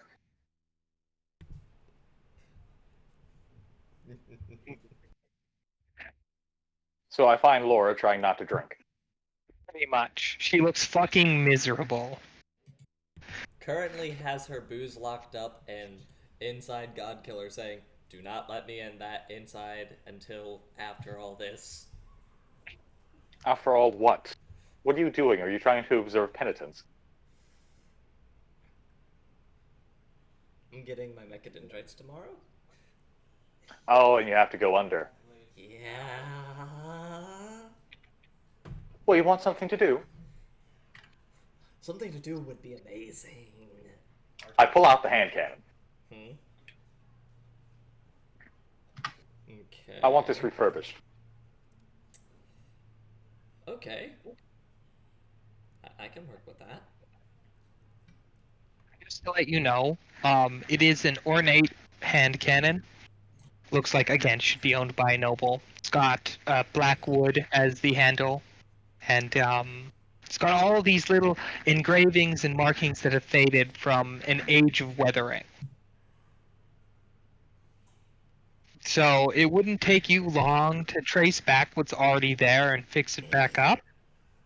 The big problem is the actual family coat of arms is being scratched out. And you have no idea what the fuck it looked like to replace it. Oh. So, I'm going to ask Conrad about the family coat of arms, if she has an image or anything for that. A picture recording. Well then,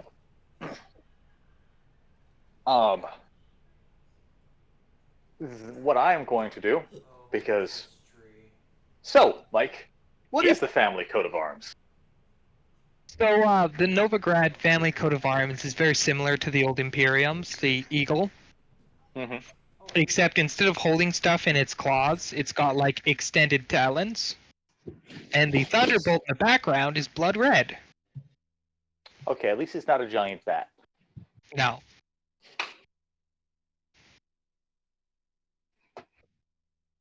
I explain it to, Laura.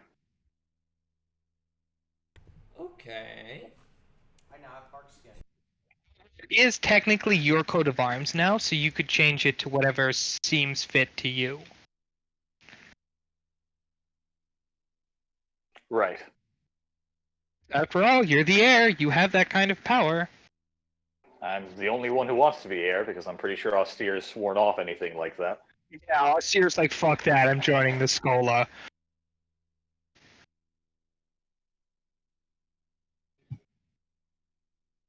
I think the only thing Conrad will want to change is that instead of it having extended talons, it's over something like a field. Okay. Like wheat, basically. Fair enough. I can probably do that.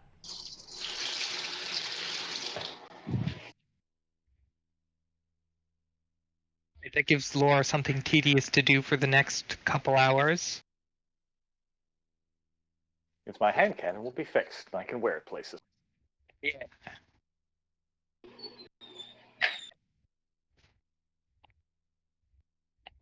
So just to let you know, Laura, Yes. as you're tapping through it, like every time you think you complete a pattern or some engraving, you see some other convoluted pattern that leads out of that existing one and have to start working again. Oh, it's one of those.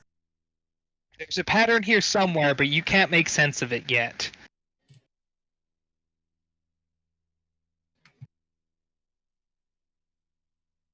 Oh no. Continue on. Yeah, it's going to take you several hours to finish this project, so you're going to be here a while before you figure out everything. Unlimited knowledge. It probably won't be till you're finished the piece you actually understand what the engravings all mean. So, Oh, Laura's not going to be as miserable for the next couple hours. time to sit on my command throne and wait for something to catch fire. Okay. Just going to do a good old roll. Okay. I don't like it. So, nothing, like, really bad happens. Like, the ship doesn't light itself on fire. But, several more brawls have been opening up. I'm already on it. Brawls, like, multiple people involved. Over what? Well, petty things for the most part. I want to sleep here. No, this is where I sleep. You know, this is my room. Well, it's my room now. All the way Your up face is to stupid. yeah. Nice. We're gonna need a bigger brig. A much bigger brick.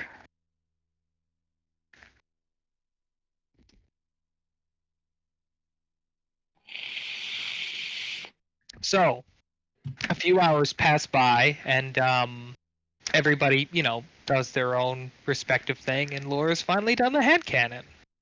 What Hoorah! do I discover? So, the whole design is actually a very complicated rune for some kind of warp ritual. Oh no. You figure this out because you finish the engraving and it instantly lights up with a dull red glow. All of the engravings. Alright.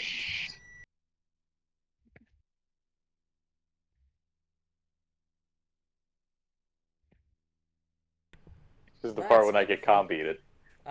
Yeah, this is the part where Laura convenes Conrad's like, so, your hand cannon's fixed, it's also glowing with demonic power. Ooh, my favorite. I'll be down. Gonna plop myself out of the command throne to go see what has gone terribly wrong, and if the pistol can talk, because I need more voices in my head. That's what I need. So, you go downstairs, back to where Laura was, retrieve your weapon, and it never glowed like that before. Yeah. And despite feeling an ominous presence, nothing jumps out and talks in the back of your head. A demon. Damn. And this is heresy. Isn't everything we do heresy? Oh. I don't like to think Lurvian about that. dear, can you sense anything conscious in this thing? Well, pieces to a whole, but it's missing something. Two things, actually. I want to think with my brain, okay? And remember if Father had a particular set of stuff he liked to wear, including this pistol. Intelligence check? Okay. Or it's a pair of lightning claws, one or the other.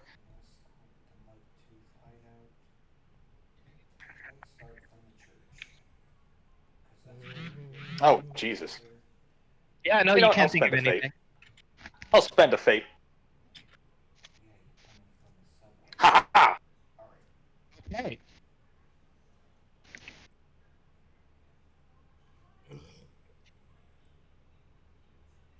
So, So, You do indeed remember your dear old dad always carrying a variety of items with him, the pistol being one of them. Anything I think could be used as demonic scent. Well, he did always have this really creepy pendant he used to wear around his neck that had, like, what he said, a piece of your mother's heart inside. Oh, I don't like that. I don't like that at all. Yeah, and the other piece being the actual family, like, ceremonial armor. Oh, of course.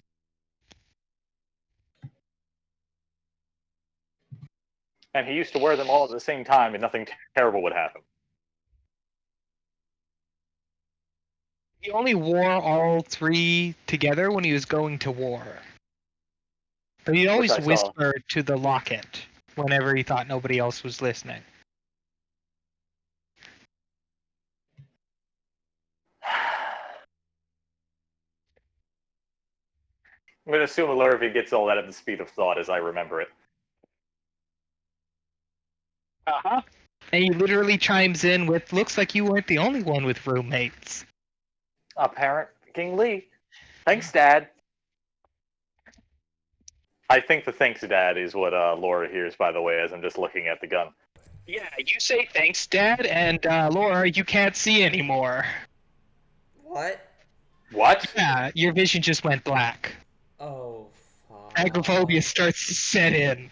Conrad, you have a very similar situation. You can't see anything. Your entire world's gone black. Lurvy, you didn't cast darkness, did you? Olivia can't really say anything right now. He's currently screaming in fucking pain. Oh, how's Loken doing? Is he doing the same thing?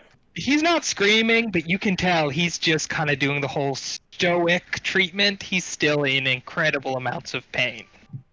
He's doing the Space Marine silence. Pretty much. Can I reach out to see if Laura is still where she was a second ago? Yeah. Do I And find your her? hand slips through empty air. That's not good.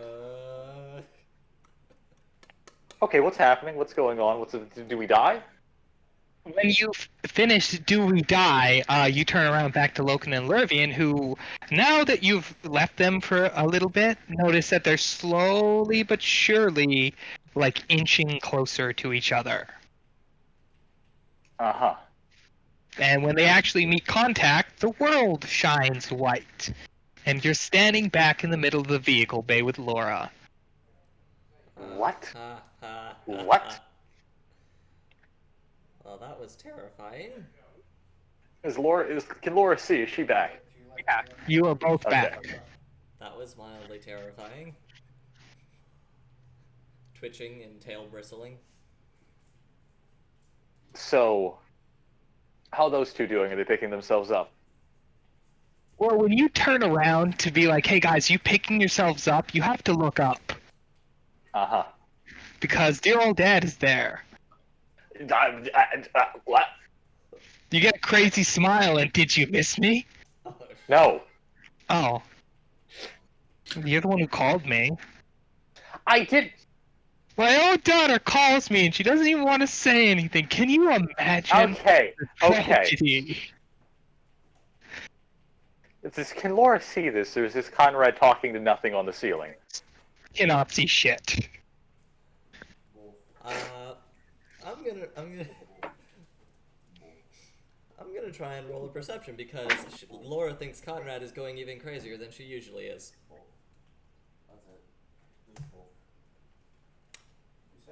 I don't see shit. wait, let me double check that. I would like to ask Father how exactly he did. What did he do? Using the two souls as a proxy and the weapon as the blueprint, he's temporarily using the essences of both of their souls to form himself here. I think so, because he's causing... And I should assume that if I were to go to, home, dear sweet home, and collect the armor and the amulet, you could be around more permanently. Well, I'm still busy, but I suppose I could With help what? out. What do? You're dead. I do lots of things. Being dead opens up a lot of opportunities for people. Sounds like something you'd say.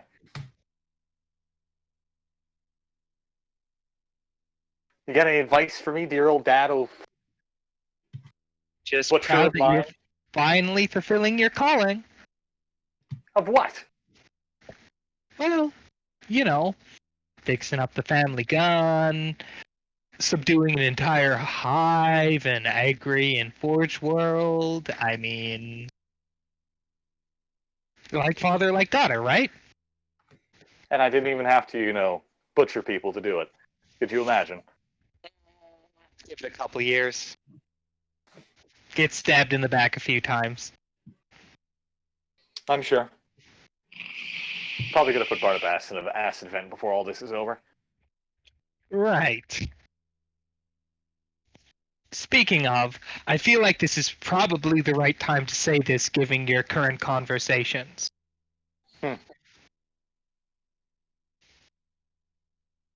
So, you have my blessing to marry whoever you see fit. Oh, thanks, Dad. Because that's what I was worried about. Now I just gotta go find Mom's grave and ask her too. Laura just stares at Conrad like she's insane. Well, this Or is maybe I'll just find the amulet and just ask her, right? As you're rampaging on your dad, you can see he's slowly filtering back into the two separate souls. Alright, go do whatever you do. You frickin'... I love you, I guess. Fuck. Oh. So, as you say that, he literally stops mid-shift, and unbuckles one of his lightning claws. And Laura, you see a lightning claw materialize out of the fucking air and thump on the ground before he disappears. Oh, shit. Like a primer-sized lightning claw just appears out of the air and slides into the ground while still on, embedding itself there. Oh. Laura's just going to be like, oh, that's who you were talking to. Okay. You see, I'm not completely crazy. Yeah. I'm gonna go look at the lightning claw. It's, well, if you brought it to anybody in the Imperium, they'd probably declare it a holy relic and then try to kill you for stealing it.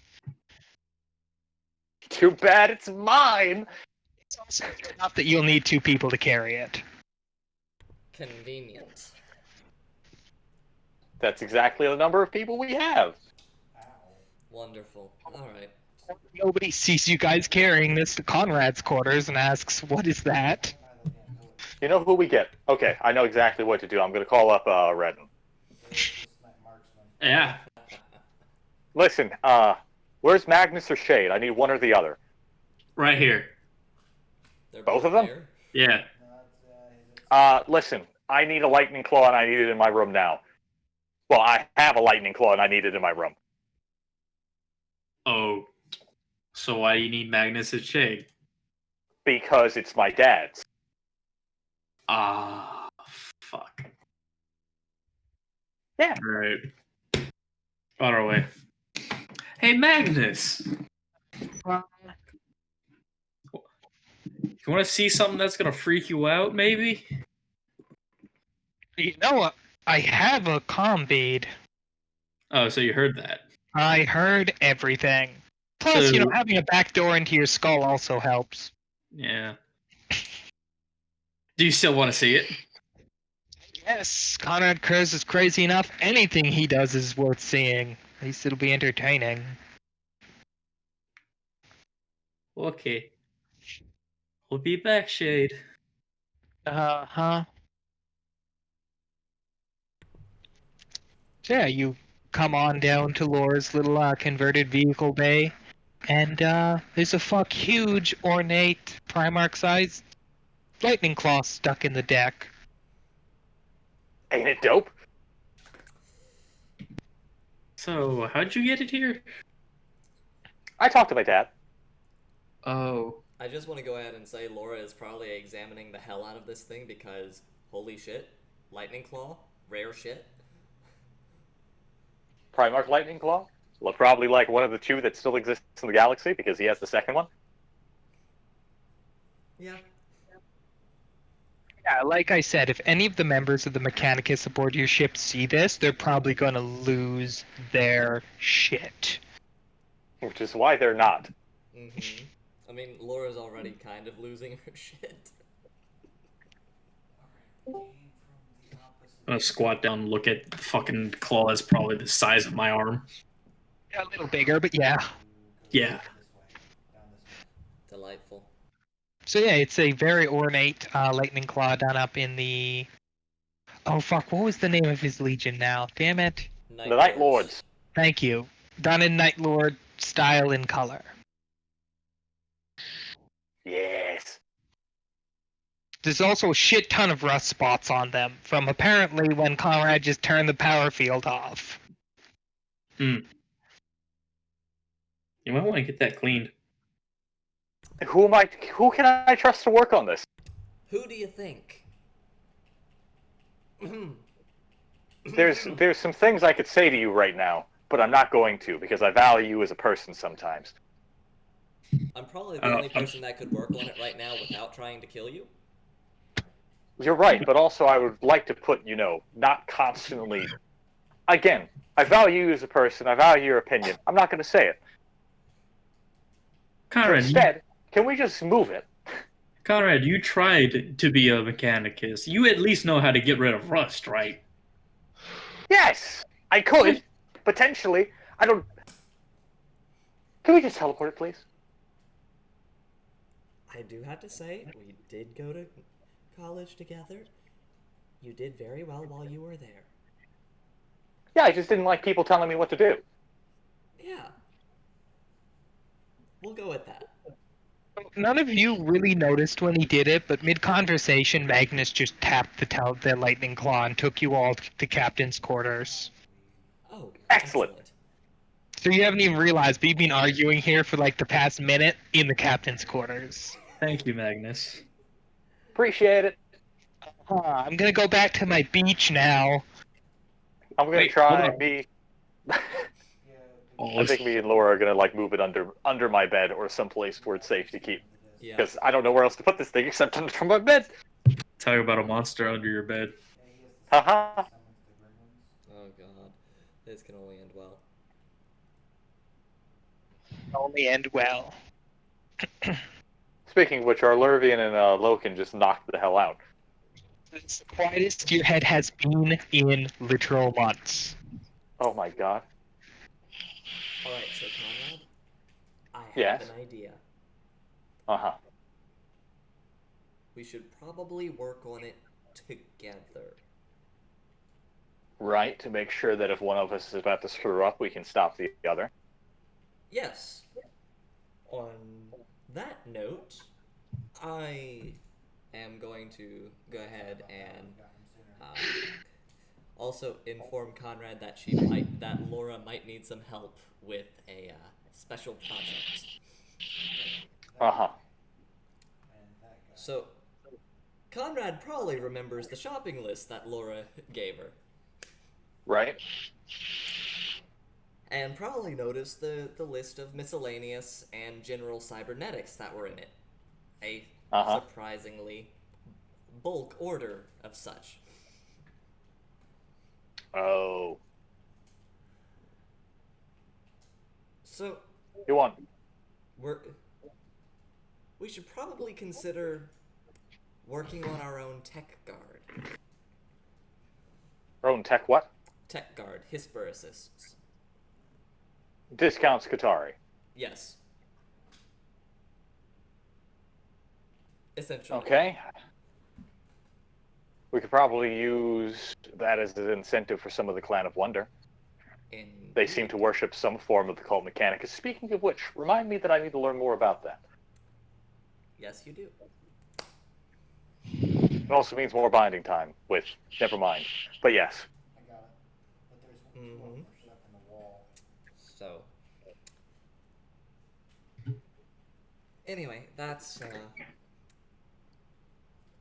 this could be excellent. So, Was that done and dusted with? I'm just gonna sit here for a second as Conrad in her mind is like, my dad had my fucking heart's mom in a locket. My Heart's heart's mom. mom. My heart's Yeah, mom. exactly. A telltale Exactly. heart. Her brain is just mush as she finally realizes everything that's happened. I mean, technically, it's still true.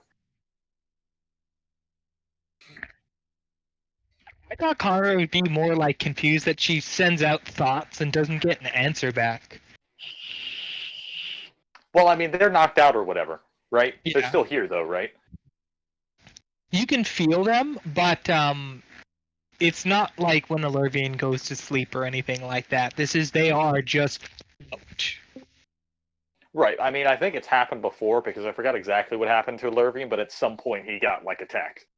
Yeah. This is completely different. They are just out of it. Right.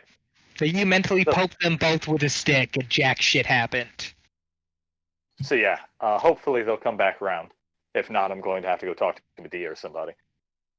Hey, can you help me with my roommates? Nope, gets up, leaves, not dealing with that. Nope, closes his door. Well, don't worry, I'm just going to get Syl to go do it. I'm going to send Syl as my emissary.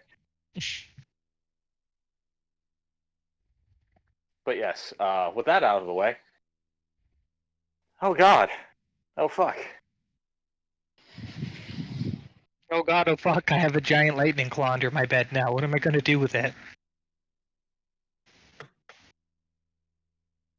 Yeah, no, I think now it just comes down to probably some time goes as, Conrad helps with trying to...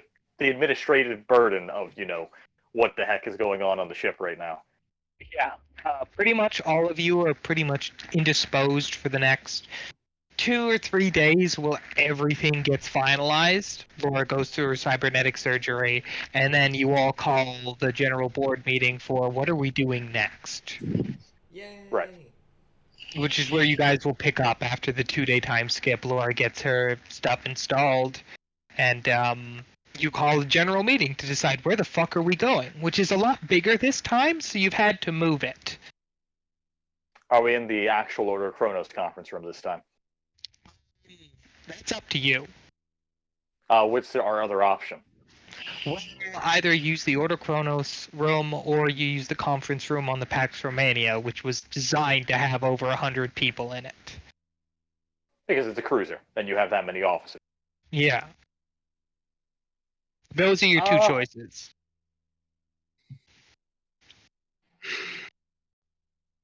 Let's go Either to the way, Pax Romania. okay. Either way, it's going to take time to move the crew from one ship to the other. because either we're going to the Pax Romania or the Pax Romania is coming to us. Yeah, so either way.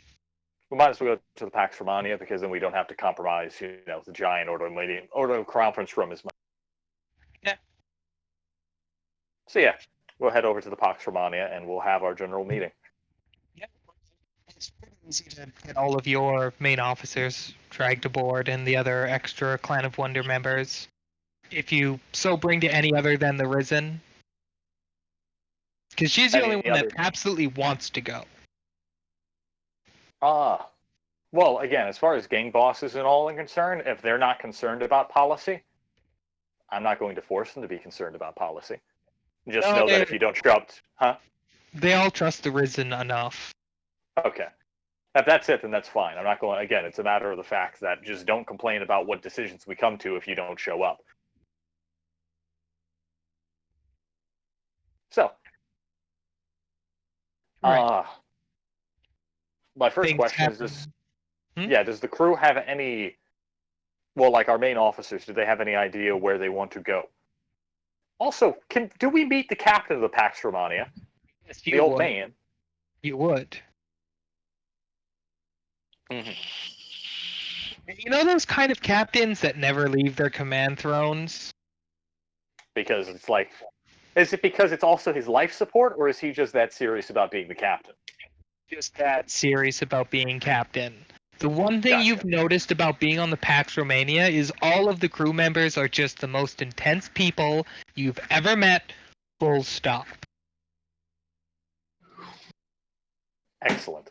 Like, you open the door to the next corridor to get actually to where the elevator is, and people stop and salute.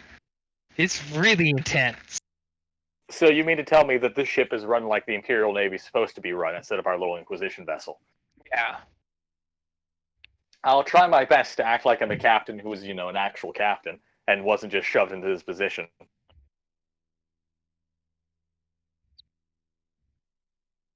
Alright. So you'd again gather up everybody, head over to the large conference room, which is kind of like a lecture hall at a university. Right. There's a podium at the bottom and then rising bleachers. Where you can fit everybody in, including some extra of the actual command staff from the Pax Romania itself. Okay. Which, of those, the one you really have to worry about is the actual commander of the guard, a guy named Dominus. Which should be the one that you'll be talking to for the most part when it comes to dealing with the guard. Okay. Excellent. So, before we get to the meeting, I would ask just amongst the party exactly what points are we going to be bringing up for our courses of action, if anyone has any ideas. I need another brig officer. I can't handle all this paperwork. Well, you guys debate that. I'm just gonna go to the bathroom real quick. I'll be right back. Sorry. It may be Okay. worth bringing up the special project in a limited fashion as an encouragement for Clan of Wonder and/or others. We'll have a proper conversation with the Risen about that, because again, we need to understand exactly how their variation of the cult mechanicus pans out. A good point.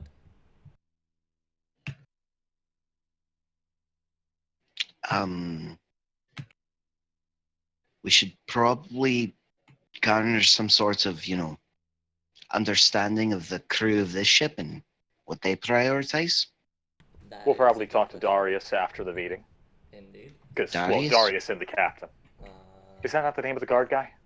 I think Dominus. Dominus. Yeah. Dominus, sorry. So, trying to think what else. You got anything we need to bring up, Red? Huh? No. So Hello, as far I'm back. as...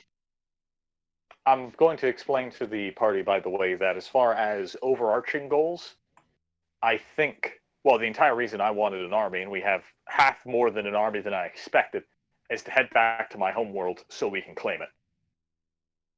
And start clearing it out. Yep. That's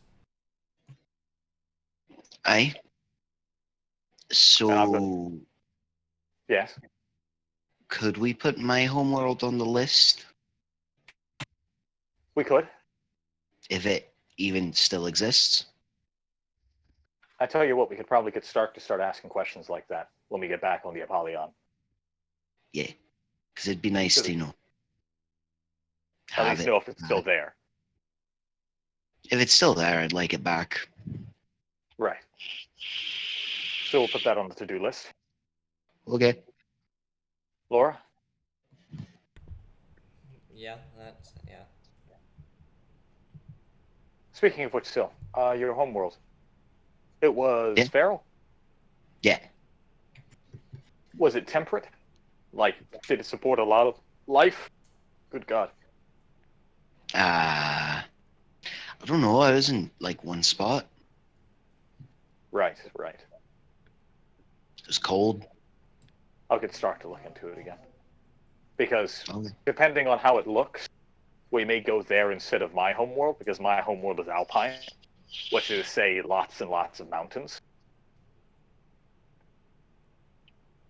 And it may be easier to industrialize. Well, I don't know if you would want your place to be industrialized now that I'm thinking about it. We can discuss the matter of what happens afterwards. It's more the matter of figuring out if it still exists. Right, well, just to inform everyone here, and I'm going to say this in hushed tone, I'm going to look at Laura. You know that thing you're constantly talking about us finding something to do with? Yes. I want a world so we can do that.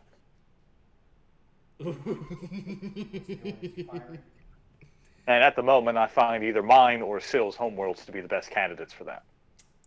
I mean, the easiest ones to get a handle on, I doubt mine would be a great place for that at the moment. Well, yours would probably involve actually taking over the entire planet. An entire hive world. So yeah, that isn't exactly economical No, it versus isn't. 2 destroyed, basically abandoned worlds. Mm-hmm. So I guess it's just a matter of which one's closer and easier to, reclaim. Right. So yes, we'll bring that up. I'll mention to them the options that we're currently going over when it comes to our next course of major action. But yes, so I think that's enough prep work, yes? Yeah. All right, let's do this. We head out.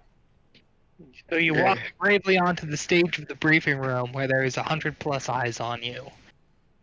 Some from your crew, some faces from the Pax Romania. The Risen's here, obviously. Right. So that's like 50 plus people. More than you could fit in your little room. So to also ask, they can still talk back to us one way or another, right? Every seat is set up with not only a little microphone that'll relay like what they say over the loudspeakers, but there's also a little text system that can be used to send messages to either other locations or the person talking. All right. Well, go ahead and get the ball rolling. I'm going to hit the points of what we've already kind of talked about. In the general sense of, first of all, just getting statuses on everything, see how everything's integrating, if anyone has particular grievances with their department or anything like that, first and foremost. The only person who really has a problem is JB, but it's a problem he can deal with. Ah, I see. He's certain he can deal with it? Because if you require support, I can get it.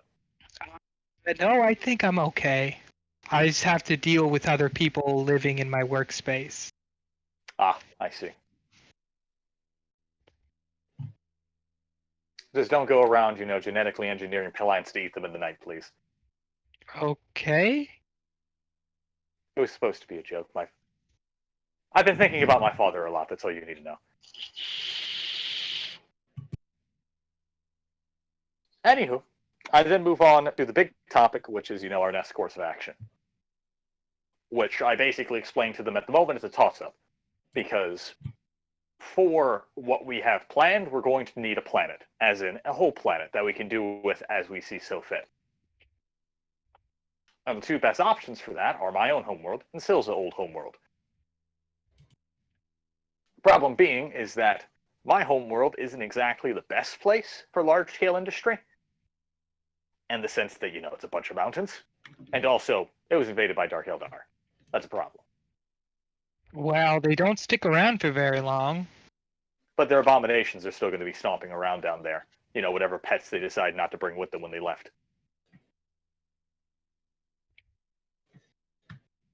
True.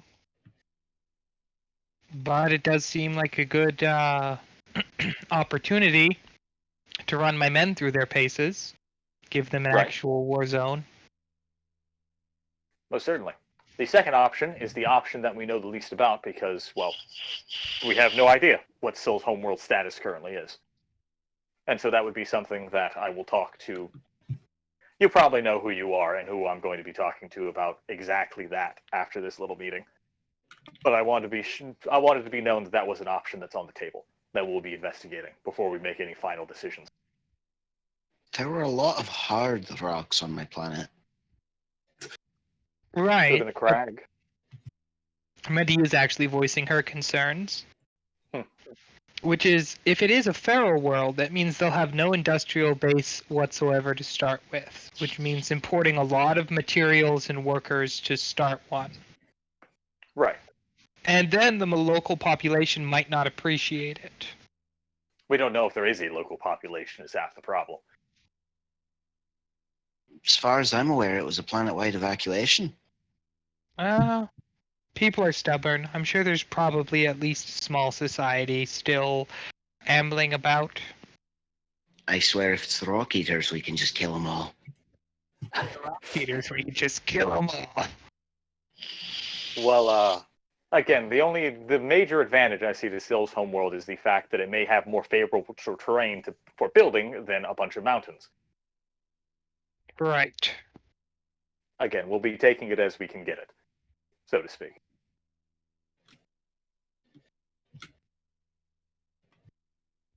So, last chance for anyone to voice any concerns for me, because I basically just told you what's going through our brains at the moment. The only question I have is how long are we going to spend in the warp? Son, who's kind of scratching his ass. None of your concern. Next question. I was going to ask, based off of where my homeworld is, does Medea have any idea how long it would take, an estimation? If I give her the exact coordinates, it's going to be at least a multi-month journey. Right. Well, again, hopefully we'll be able to look into that and give you that details. Those details, I should say. Right.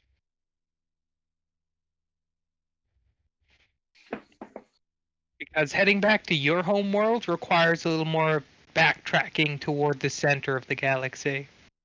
Right. Whereas you're already kind of in the fucking boonies, so... Yay, Sills would probably be Eastern closer. Fringe.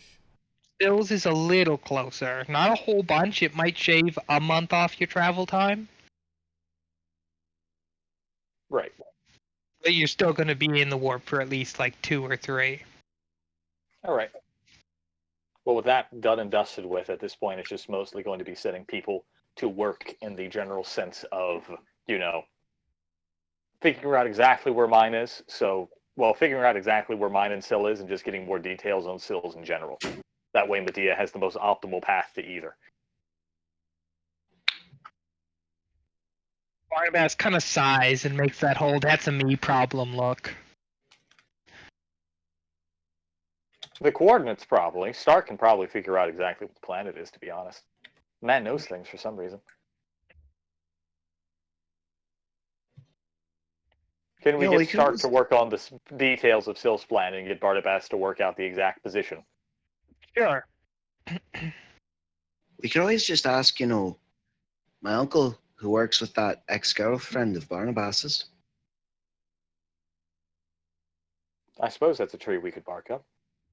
Using the details that Stark gave me already, can we send an astropathic message to her? Yeah. Requesting any details that the uncle has about the homeworld. You could. Although it's still going to take a long time for the message to get sent and received. You're right. So... If there's anything we have, it's time at the moment. Did you just do it again? No, I didn't. I'm saying that there's nothing pressing that we need to, run off and go do, so we can afford to wait.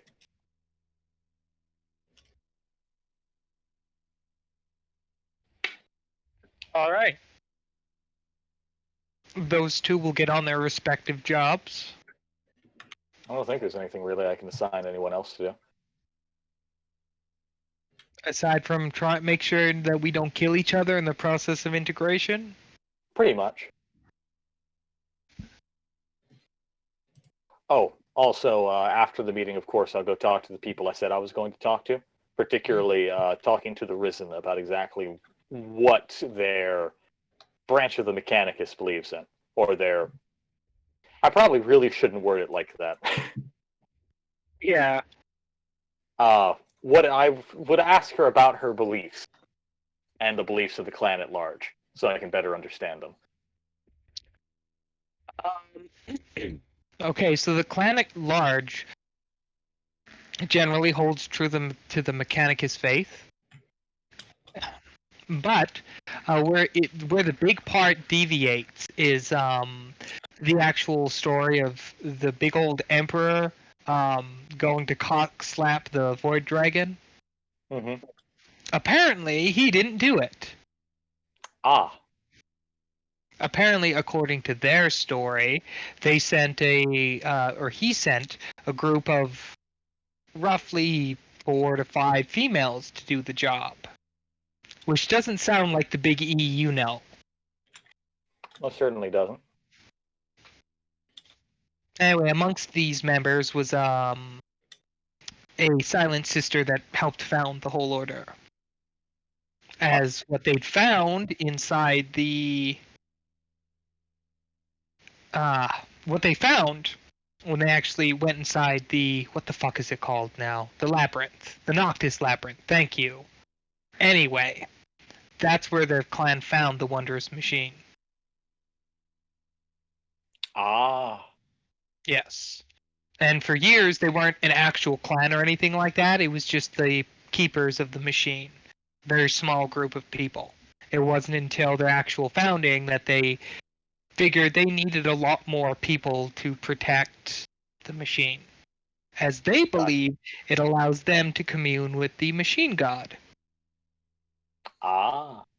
Right. Which And is so why... Go ahead. I was just going to say, it's why all of their members have been mostly female, because when you're walking around in the Wondrous Machine, there's been reported stories of meeting the original founding members of the clan from way back when they weren't the clan.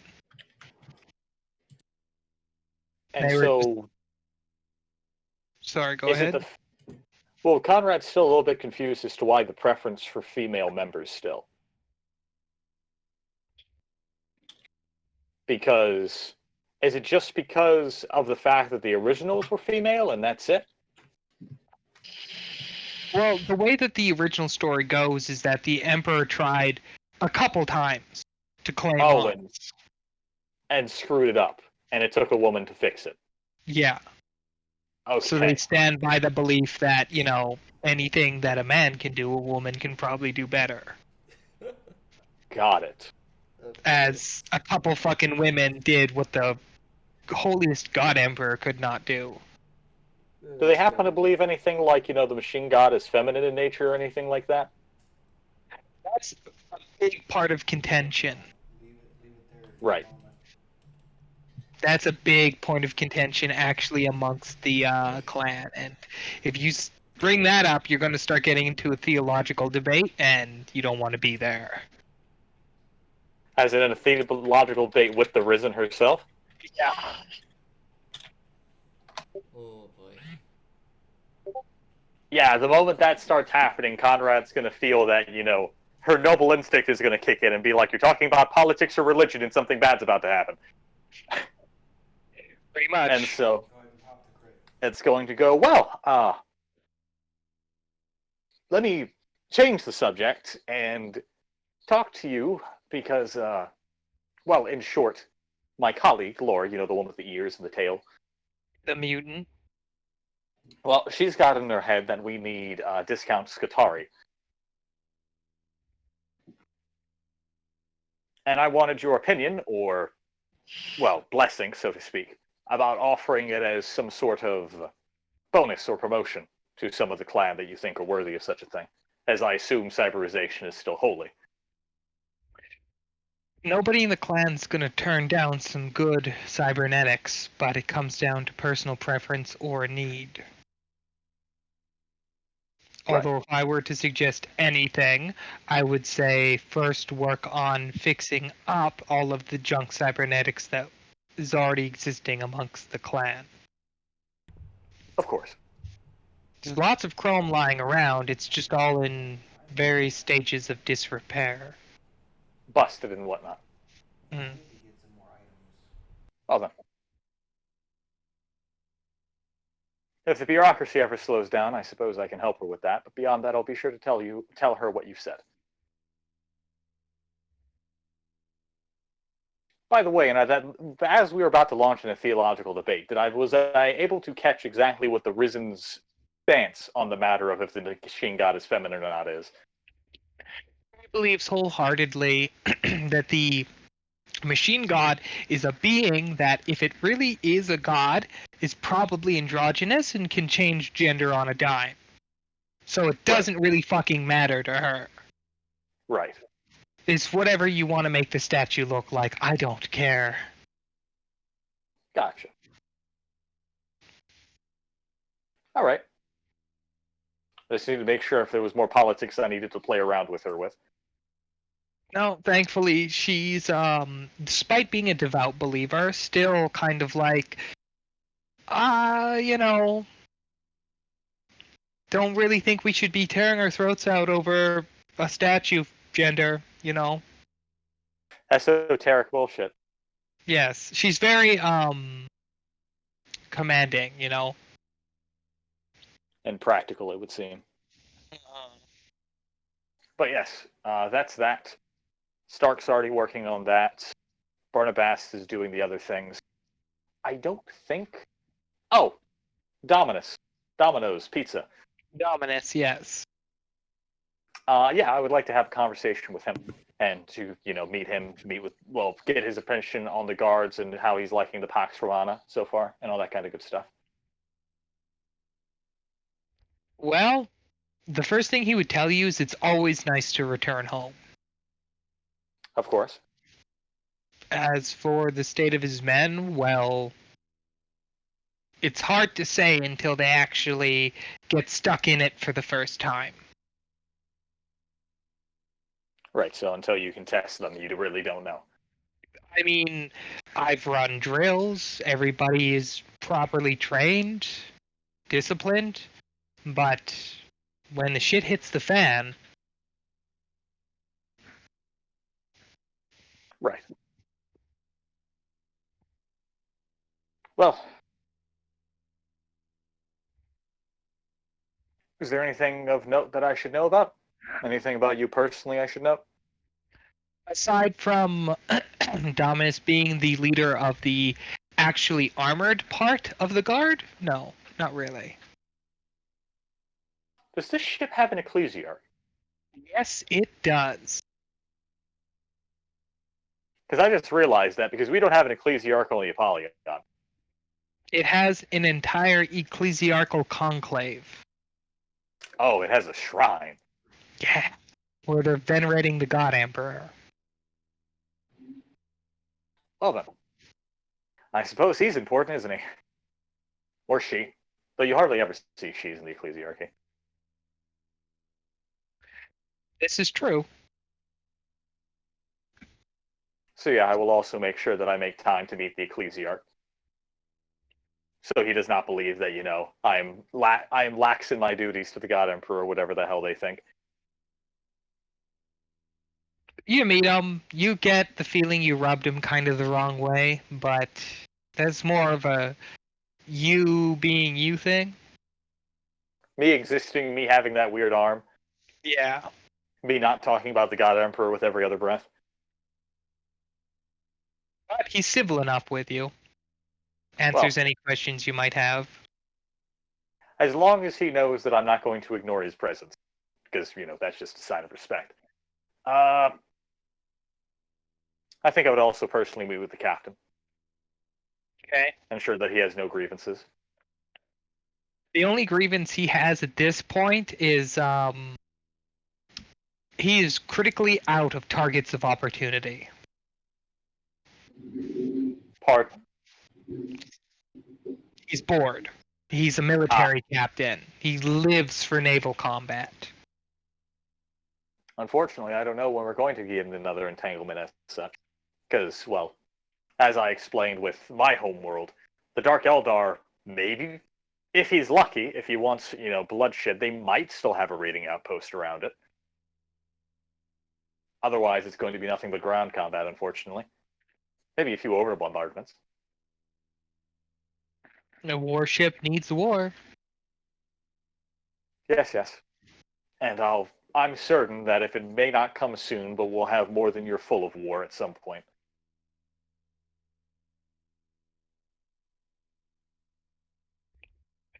Maybe, maybe not. Only one way to find out, isn't it, dear Captain? Mm-hmm. I appreciate your time. Of course. And with that, I'm going to leave the Pax Romana because there's nobody else here I give a shit about. There's thousands of guard. Lots and lots of Guardy boys. Some armsmen, some crew members. Did they ever get the hint that I'm just not going to keep saluting them? Yeah, no. Even when you're like staring daggers at people, everybody salutes you. Amazing.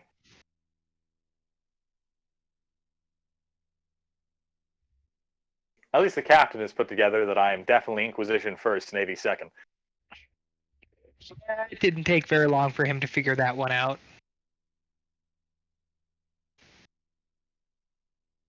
So then, we arrive back on the Apollyon. Uh-huh. Hoorah! Well then, And thankfully, the Pax Romani is the first ship you've ever been on that doesn't have something weird going on in it. It's just a fucking ship. thank God. So, what's the first weird thing we come back to? Cuddles is broken free. You step off of the loading bay, and you find some veteran gangers waiting for you. Guten Togen, Yeah, the Risen's personal guard has come to escort her. of course. And as they peel away, they leave a single ganger left. Good old Penny, Ah, it's your girlfriend. Penny. who's currently in an apron. Laura is going to punch Conrad in the shoulder, or try to. Hey, listen, I could have said housewife. You've been more accurate. Facepalm and Mechadendrites just threateningly gesture at Conrad, but don't touch her. Fucking hate him. Does Penny have any reaction to my taunting? No, she thinks it's all good-natured fun amongst you. Of course she does. And like usual, she's come here because you're probably hungry. Oh, excellent. So once again, boxed lunches for you all. Try not to work too hard. Penny out. Gonna bite the box. God damn it. See, she's smart enough to know you try that, and your box is just made out of toasted bread. She's catching on. Excellent. She's gonna fit. It's like, She's gonna be it's perfect. food. She's a perfect fit. You know what I imagine? Now all I can see is just Syl being like, you know what, they should make all boxes like this. You know, this tastes significantly better than most boxes I've eaten.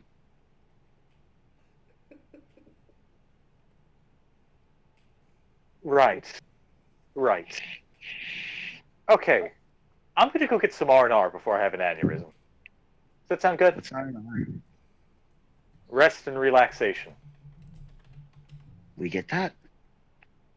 You know when you go to sleep, when you have nothing else to do? That's your R&R. I thought that was just, you know, fast forwarding, but with more steps. Well, I mean, you do things for fun. You, like, sleep in Medea's bed, right? I have no obligation to answer that question.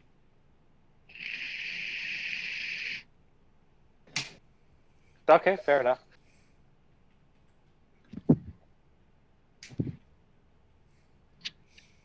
Now, if you excuse me, and I'm going to leave. Excuse me, bye. Conrad have a plan for R&R? Slightly. First of all, let's get out of this god dang captain uniform. Get back into something more comfortable. And, yeah, well, first and foremost, I think it's go talk to Gord. And also combeat Laura, now that I think about it, because I'm not going to R&R yet, because I just remembered I had more official business to deal with. But yes. Does Laura have any long-standing projects right now?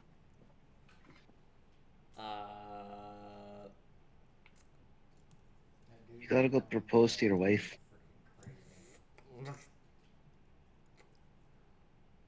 other than the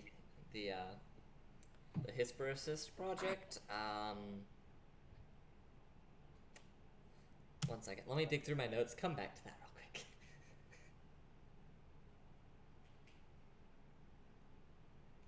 So are you just asking Laura about projects or Gord too? Well, I'm asking Laura about her projects because if she doesn't seem like she has anything well besides the discount Scutari, then I'm going to inform her about the Risen, saying that what we should probably focus on before we start chroming more of them is fixing and replacing the bad chrome. Good point, actually. And I figured that you would probably have some skill set to help with that, and I'm on my way to talk to Gord now. I just figured I might as well inform you while I'm in transit. You know what? I think that's going to be Laura's main project for right now. So yeah, then I Either ride way, to Gord's place to talk to him about his projects currently. And the Okay. utility mechadendrites help with that exponentially. Yeah. Laura's got a job fixing stuff. Hoorah. But anyway, you go head down to Gord's infirmary / lab. You open the door and you see he's not in the infirmary part, so you're guessing he's probably behind the door that has all the muffled laughing coming from it. Right? Cruise on Knock, over knock. there. Knock, knock. Knock, knock. It's open. Okay. What's in here? What do I see? Max and Unspeakable Gord are working on Pit Project. Mm-hmm. A pet project you put them on, actually. Is it the servo gaunts? Yes. There's currently one padding around in a circle. They did it. It can't really do anything more advanced than moving in certain directions right now, but they have one that can move on command. You might as well start running, because life ain't over yet. So they've made very basic beginner progress, but progress nonetheless. Right.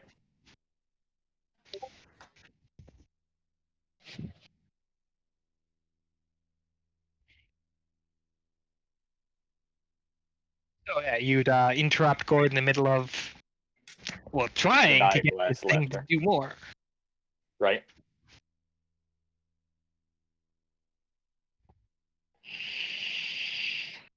And I basically go, so, that's sick as hell.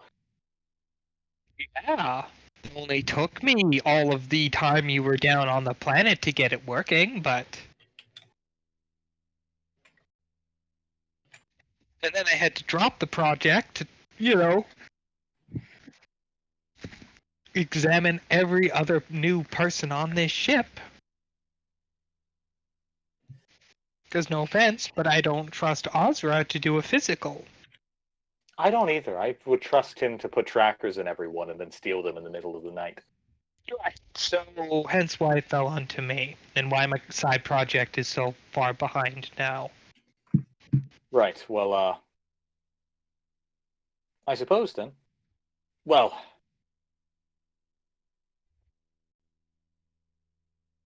I think... Let me think. You see, in short, Laura's got in her head that she wants discount Scutari running around the ship. Oh, lovely. Maybe we could get them to ride the server gaunts. Eventually. Please don't take that as an actual suggestion. Don't worry, we'll only do that once we have Carnifexes. Oh, God. I smile at him. Anywho, in short, the Risen has brought up a much better point than trying to make more, that we should instead just re-chrome. We should take the bad chrome out of her boys and her girls, I should say, and get them patched up to a standard, set, before we start chroming up anyone else. Isn't that what tech priests are for? Why are you coming to me? Well, because first of all, I wanted your opinion, because you're the crazy science man among us. And secondly, I want you to think about Shax and his men having to, communicate with for any extended period of time with the Clan of Wonder.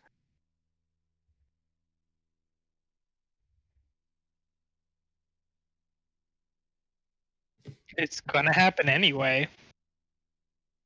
You're right. You're right. Again, I just wanted to see if you had any opinion on the idea in general. If I have to do it, I have to do it. But my side projects are gonna take a hit. Again, you might not have to do it. Well, if I have to, it's gonna take me at least 3 days. You'll have Laura helping you if that cuts into it at all. Might help, might not. Don't know yet. Haven't really seen her work. I shrug. Well, for now, continue on with your mad science. How are you liking Melchizedek? I'm sorry. Yeah, Melchizedek. That's who's here, right? Yes. Okay. He literally gets down to a squatting position and pokes the termagant in the head like he bug goes squish squish. Very simple as Marine, with very simple wants. But yes, at Gord's insistence, I will go talk to Shax about it. I mean,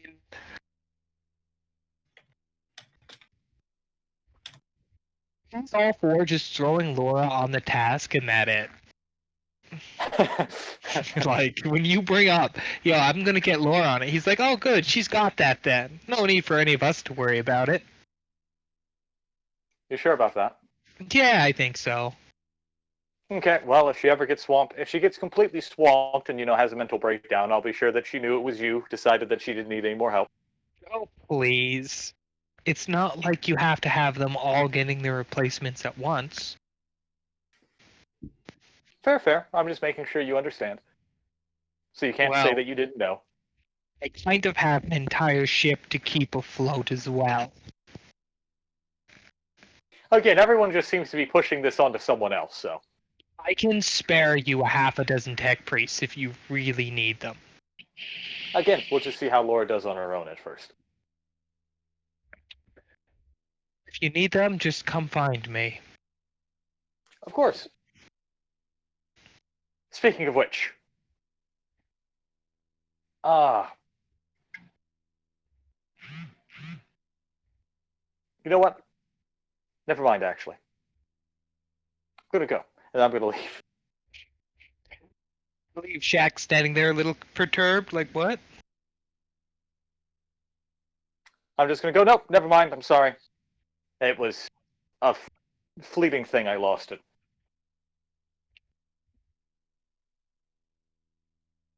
Appreciate your time! 6 tech priests, that's all I can spare. I very much appreciate it, and if I need it, I'll get there! Door closes. So, now what I'm going to do is I'm actually going to do my actual R&R. And I'm going to assume that they're setting up their own shrine somewhere, the clan. They are. I'm going to get Polyon to show me where it is. So the Clan of Wonder has basically taken over almost the entirety of the subdeck. Oh, nice. Yeah, so you'll find their shrine down there. Well then, I am going to do my best to basically... I'm going to spend Conrad's Rex and Relaxation really trying to integrate with them in the sense of get to understand what they believe in and what they do. Alright, roll me Fellowship. Oh, buddy! Oh, wait, no. That's the one. Boop.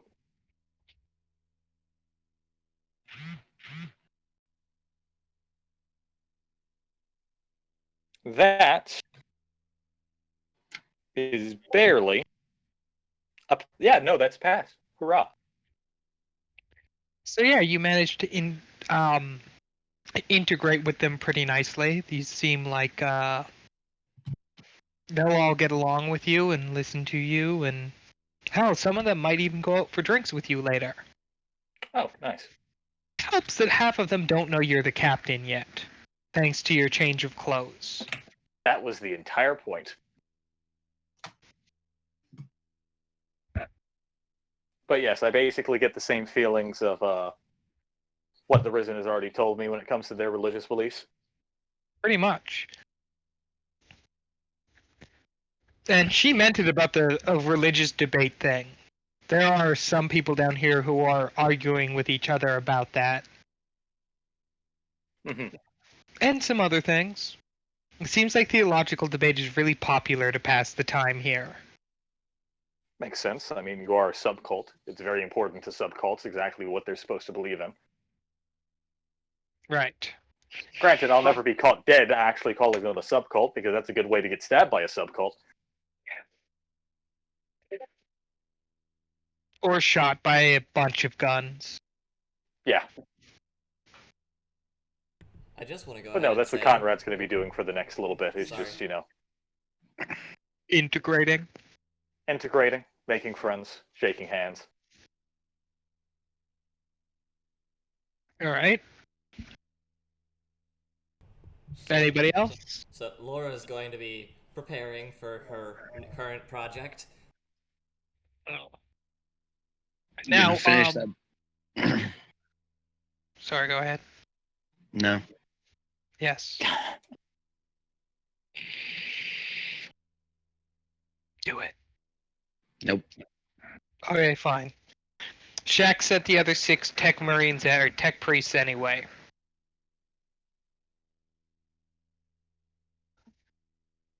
Because Conrad's good at guilt tripping people. All according to Keikaku. So your workload is definitely lessened, and you have the advice of the tech priest to go on if you get stumped on anything. I know, right? Excellent. For the most part, though, it's just replacing old, worn-out parts. You know, here, let me take the cybernetic off, fiddle with it for 15 minutes, put it back on, you're fine, get out of my workspace. Pretty much. There's only a few that are actually like missing digits or other pieces of their cybernetics that you actually have to put an order in to get parts from the Forge World to replace. That was already in my shopping list, the various parts in general. Right. But there's some special ones, you know, like say you probably Oh, didn't fair get enough. any stuff for like cybernetic eyes or anything like that. Yeah, augmetic eyes, I did not think of that.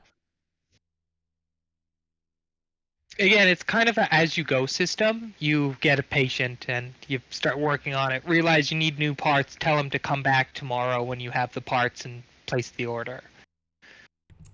Excellent. It's enough to keep you busy for the next 3 days. And probably scare people with utility mechadendrites digging through their cybernetic arms and shit. Yep.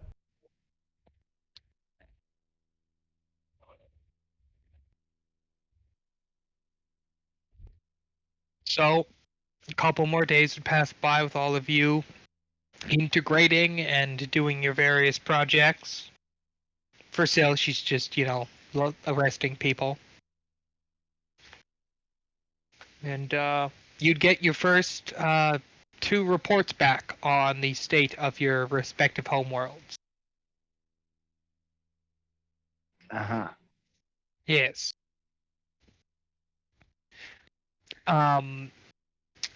Sil's homeworld is the one I'll start with because you actually get an astropathic message back from it, which is kind of confusing. A little bit. You're not supposed to receive astropathic messages from planets that are feral, you know? The message itself actually being a call from there. I can't talk. It's a call out to all of the lost children of the planet to return home.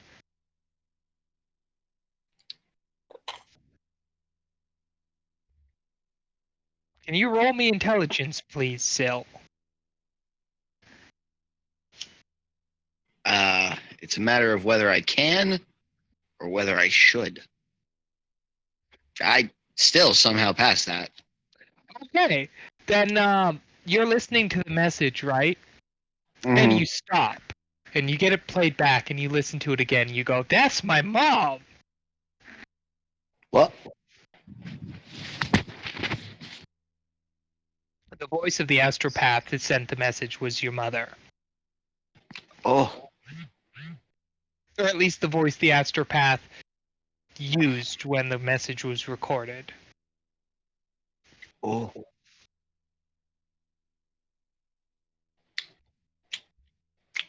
As for Conrad, you have a rogue trader report of someone who passed through the system.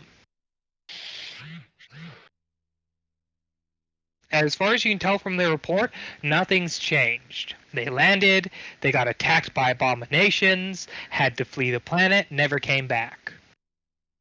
Nice.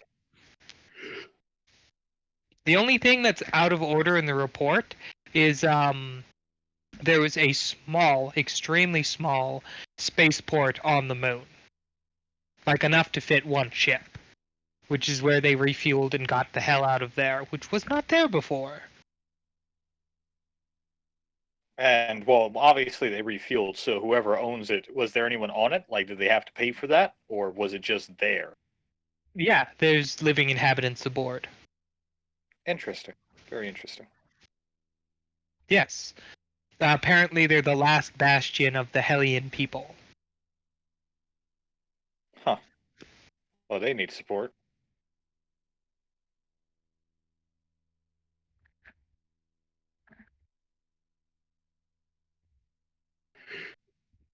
So one planet's calling its citizens back, the other is in a desperate holdout.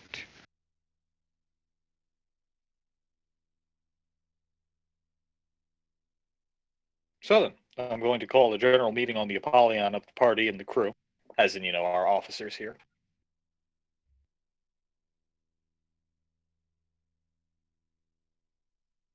And basically explain what I know, and then I'm sure Syl's going to talk about what she just learned about her homeworld. Yep. And I want opinions. Be honest, Captain, I think yours and mine opinions, making words. I think your and my opinions should probably be the last, or at least the least important, just because we both have biases. Yes, that was why I want everyone else to go first.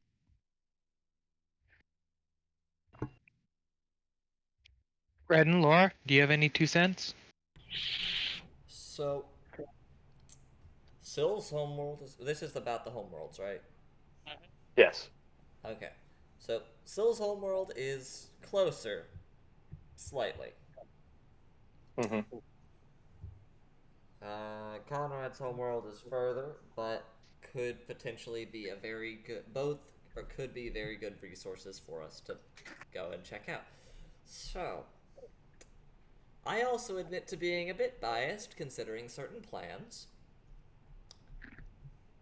I would admit to saying that I think we should go for Conrad's homeworld first.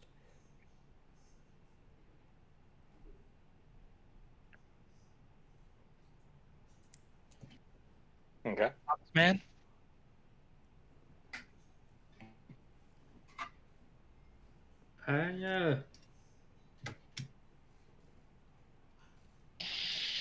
I honestly do not know. I guess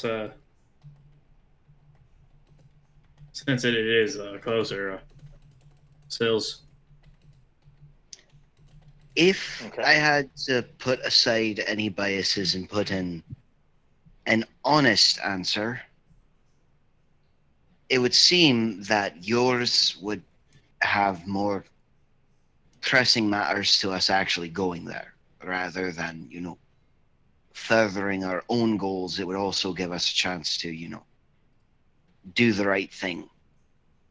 Particularly because, again, I didn't want to bring it up until the end, which they've already voted, and that is the fact that it sounds like yours is trying to rebuild, and I have no idea how long that starport's going to last. Precisely.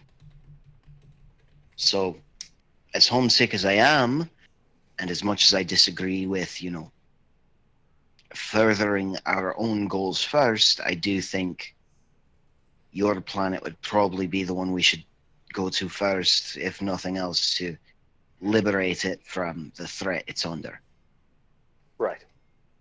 much as it pains me to say. Right. By the sound of it, mine's not going anywhere. Well, it's basically reversing the mass exodus process. It's going through a really weird time right now because old ideas from the people who stayed are clashing with the new ideas from the people who left. Right, so mine's on the cusp of civil war, and yours is in the death throes. Of not existing. A tough choice, to be certain.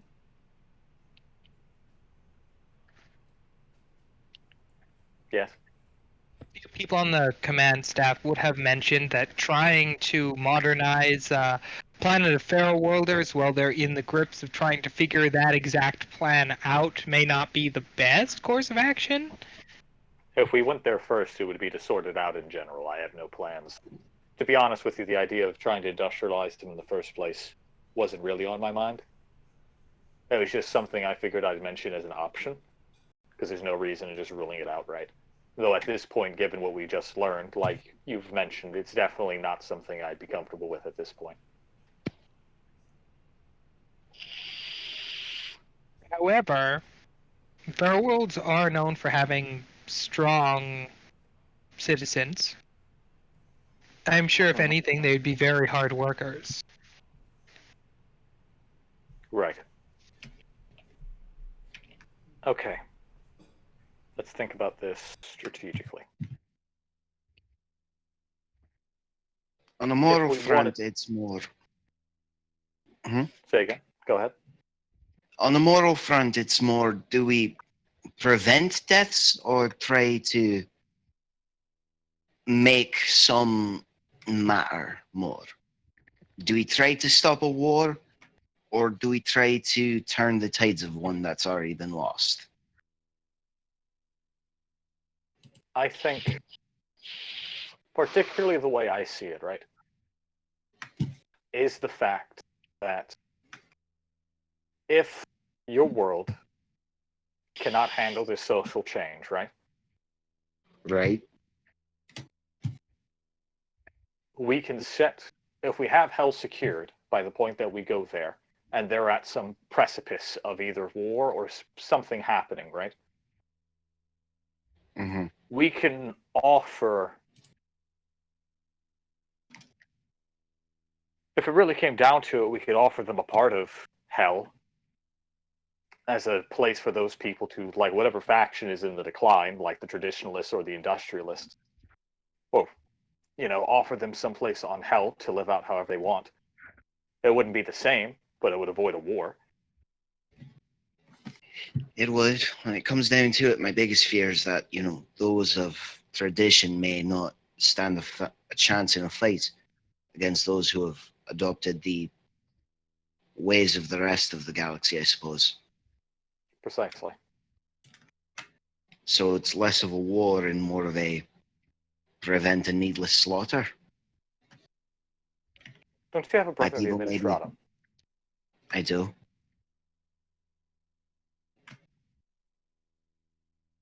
Do you think he's already there? Well, if Mother's already there, and that's how it sounds, then chances are he is. Okay. Okay. I tell you what. So how long did it take that communication to come back? It took roughly 3 days. Okay. How long would it take us to prepare for warp? Like, to make sure we have good supplies and to get everyone prepared? Since you've basically been integrating everybody, you've been tallying the new numbers for supplies and the like, and getting underway into the warp would take a little longer than normal, but nothing that's going to take like an extra day or 2 days or a week or anything. You could get underway basically at any time, within a couple hours' notice at the very least. Okay. Well, what I'm going to offer Syl, right, is that we try to get a more detailed report of what the hell is going on that planet. And if it feels... basically try to find some way to stall. Captain, I defer any judgment to you. At the moment, I feel I'm in no place to be making decisions. If I'm honest with everyone in the room, I'm far too conflicted to feel that I've actually got a clear enough head to say that we should do one thing or another.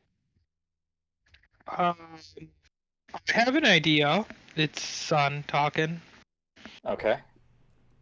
Well, at the very least, I very much doubt the monocular is going to be very helpful in the retaking of Hell, correct? Outside of surveillance and scouting, no. You're thinking of sending him to, deal with the situation or at the very least stall for us. Well, we need information on it, and that's kind of the kid's specialty, so... Did you just call Barnabas a kid? Yeah. Do you... What? 63, okay? I'm sorry, I'm just...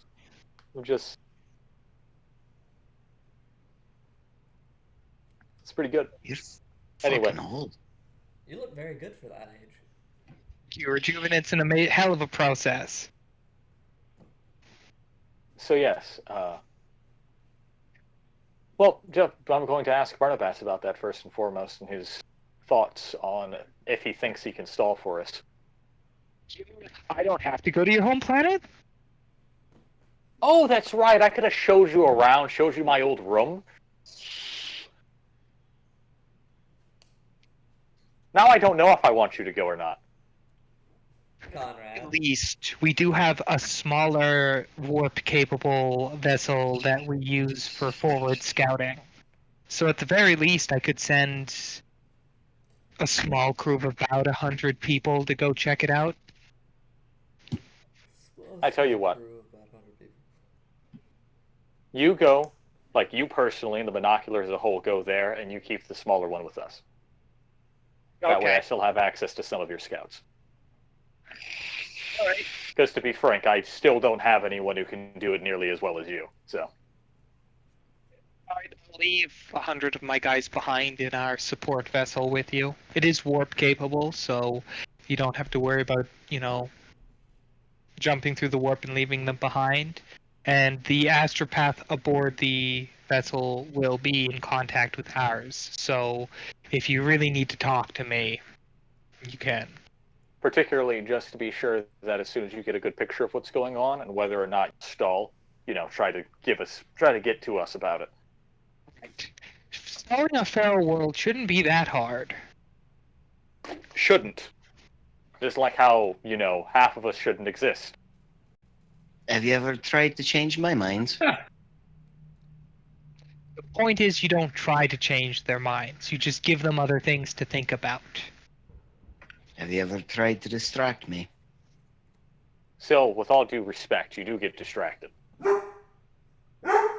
Not when it comes to violence. Violence is the distraction for you. Right now, imagine a bunch of me on the cusp of going... like I said, not in a position to make decisions.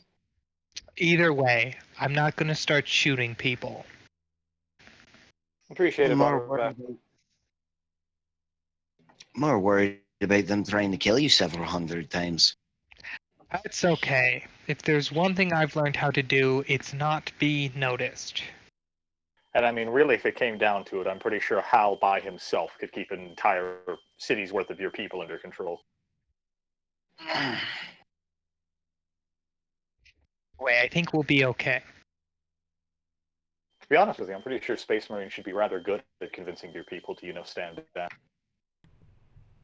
All I really need to do is get him to pass out again.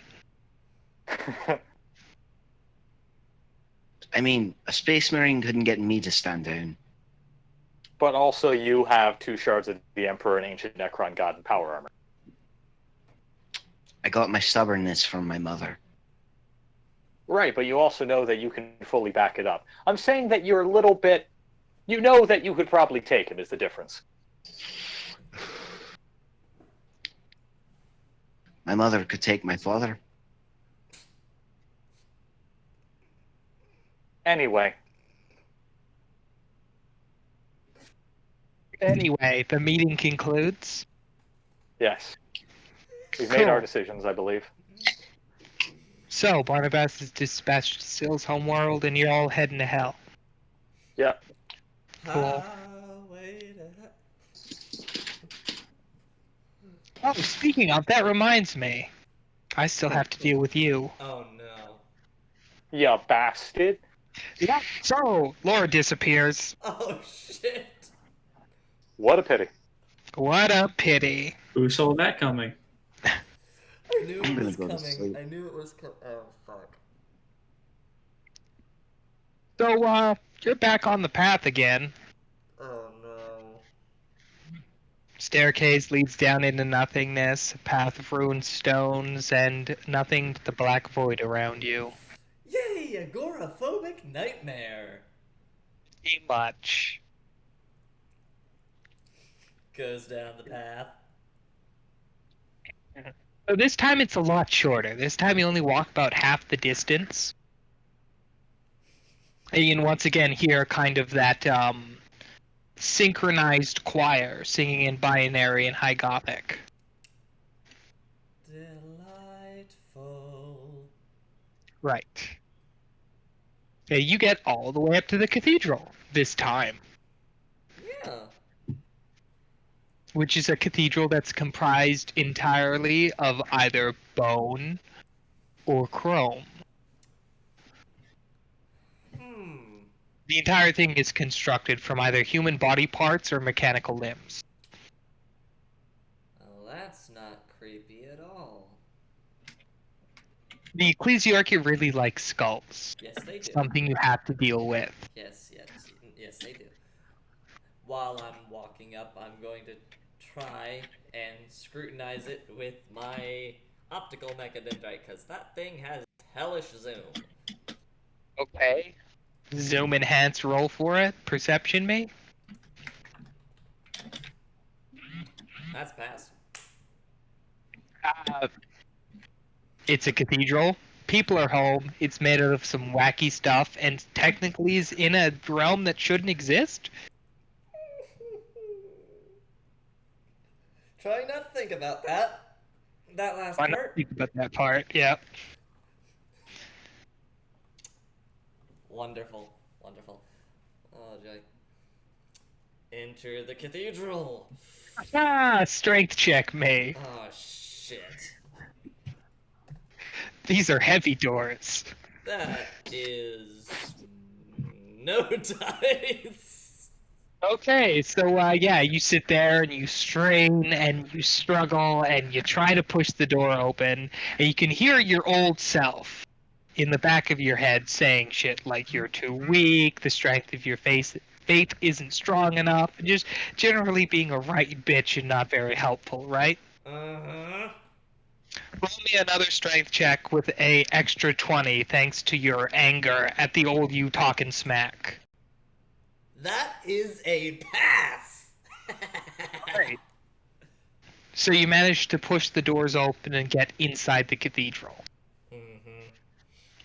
where you finally meet the choir that's been singing,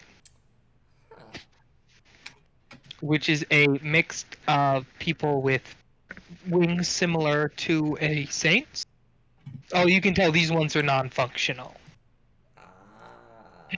And the other group having similar mechanical wings to the one that old Laura has.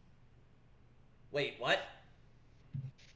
Old Laura has when like she's at the altar in the back, and she's got one wing that's made of pure light and the other that's made out of a bunch of metal scrap.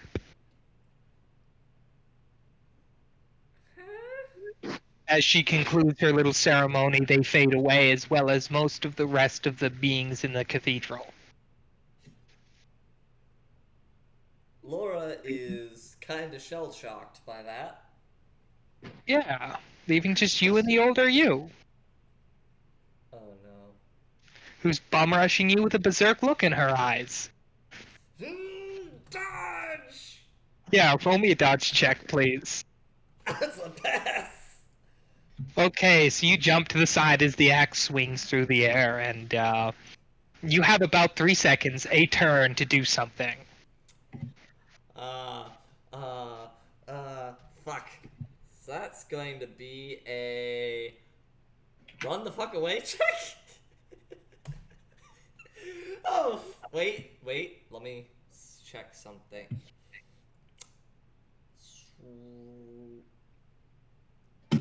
Do I have athletics? I don't think so. I have acrobatics, though, and that's 10 short. So you turn around to run, stumble, and it's going to take you another half turn to get back up. Ah, Or- shit. No, actually, it's a full round. You don't have spring up, right? Checking, one moment. I think I that's the do name of the have- talent, right? No, I don't have leap up. Huh. Nope. Okay. Shit. You're going to have to spend the entire turn getting up. Uh-huh.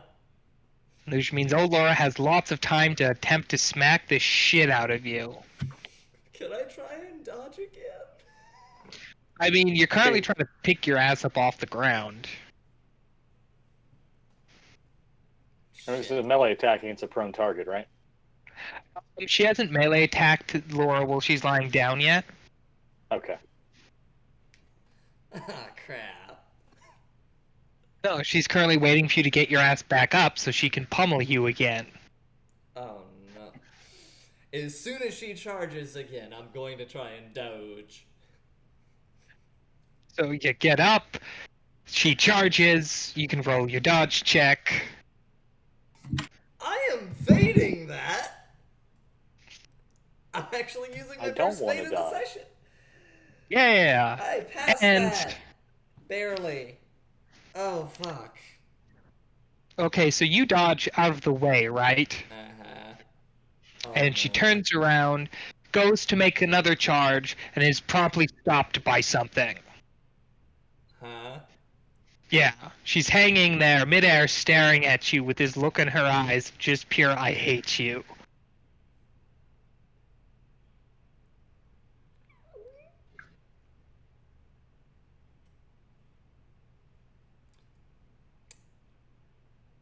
So, you remember that little wolf guy who's been hanging around with you for a while? Yes. He moseys on up through the door of the cathedral you've opened. And every time he takes a step, he gets a little bigger. And a little bigger. And a little bigger. Uh-huh. And by the time he reaches you, yeah, I think you've pretty much figured out who it is by now. Oh. Okay. Hashtag Dad's here. Hi. I didn't discipline my children enough, did I?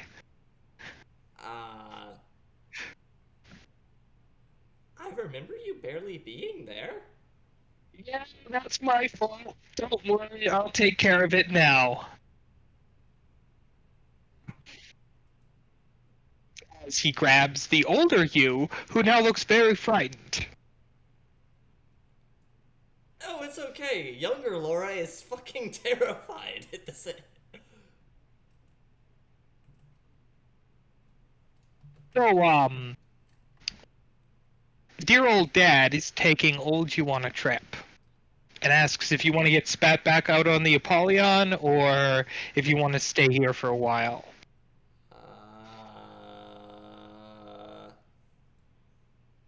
I'm actually kind of curious about this realm, especially now that I don't have to think about what's outside of the cathedral. So. Alright, well, if you ever need to return, just make sure you, know how to. I do not.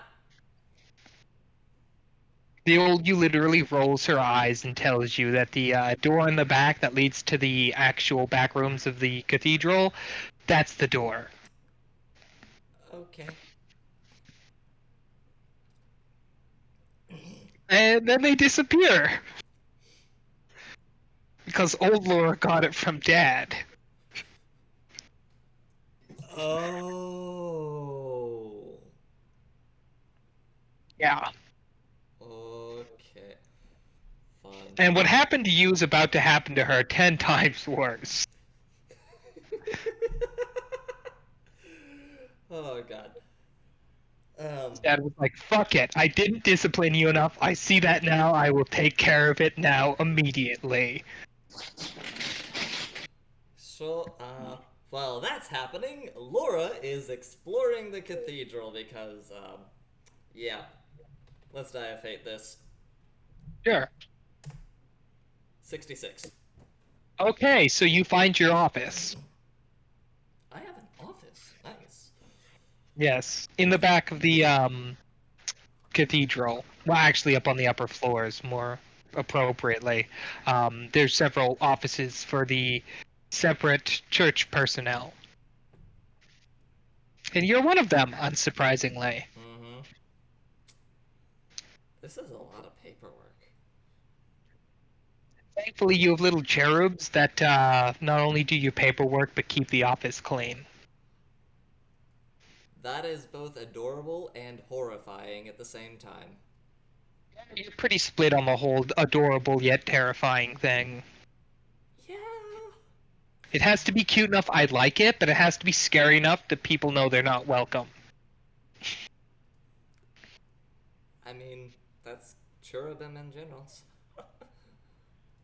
Anyway, rummaging through your little desk, you would actually find a similar set of robes as the one the older you was wearing, only they're pure Mechanicus.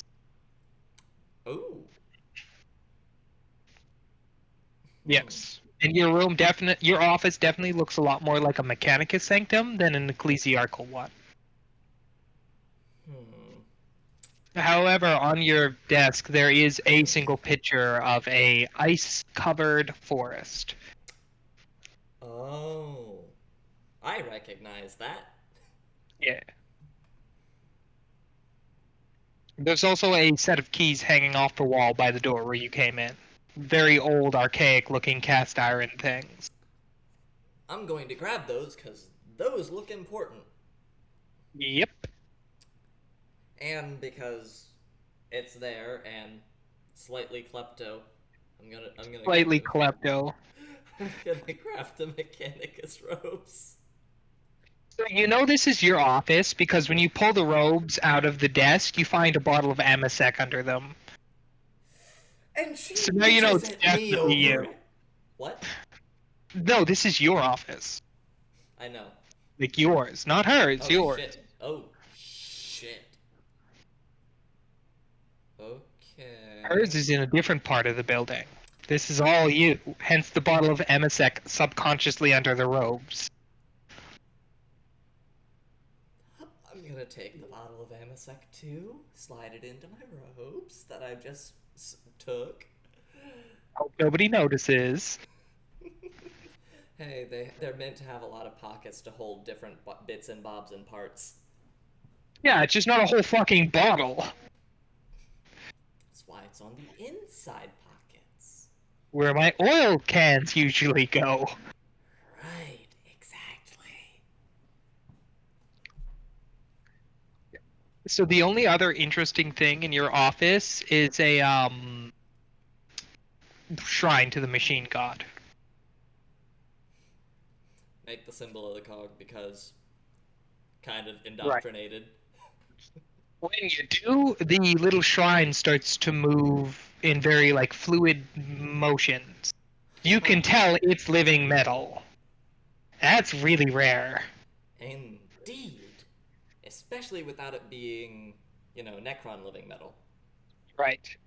And the shrine itself goes from the standard Mechanicus cog symbol into a actual kind of like a serpentine form. before twisting around, coiling back up, and coiling back into the symbol of the Mechanicus. That's significant.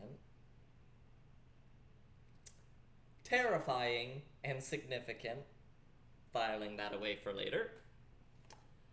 And I'm gonna try and find out what these keys are for. It's pretty obvious when you think about it. Actually, roll me an intelligence check. Oh, shit.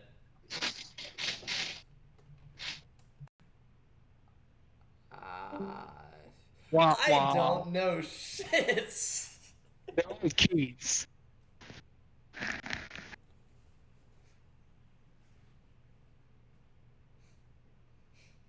That's all you got right now. They're really fucking old keys. Yeah.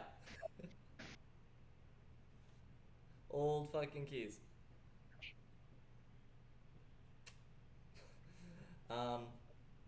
So I'm going to just go around and hunt and see if they go to anything in the cathedral. Well, it takes you like about an hour of trying every door in the cathedral, but it's when you get down to the altar where you were praying at, the older you find the actual first gate, in this case, that takes the key, which is a gate in the ground that leads underground. This can only end well. Let's keep going, shall we? Well, you head underground into what is obviously a crypt.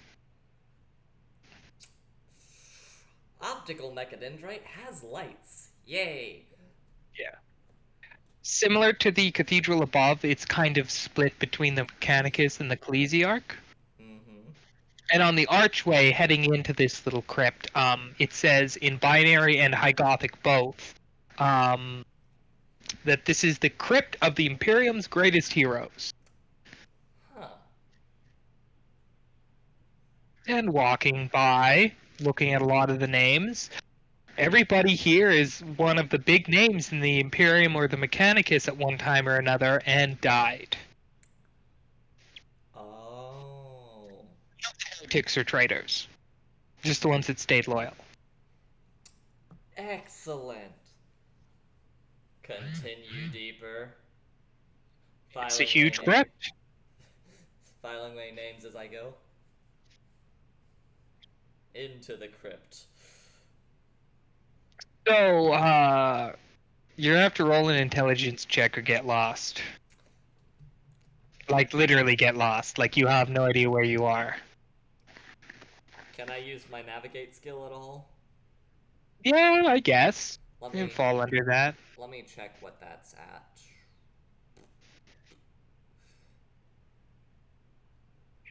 Oh. Okay. Oh! Okay! So, yeah, not only do you know your way around, but you find the one actual passage you're supposed to take through this twisting maze of catacombs to end up where you wanted to end up. Excellent. And, this last crypt is once again behind another gate. Thankfully, you have all the keys. Uh-huh. Open the But- gate. So when you open the gate, the crypt is... It's ornate enough you're pretty sure the Emperor would blush. Oh. Gold, skulls, expensive jewels, offerings to the dead. This crypt has everything. A massive sarcophagus. And chiseled into the actual sarcophagus itself is a symbol not unlike the Inquisition symbol that you've seen before if you can roll an intelligence check to remember. Why?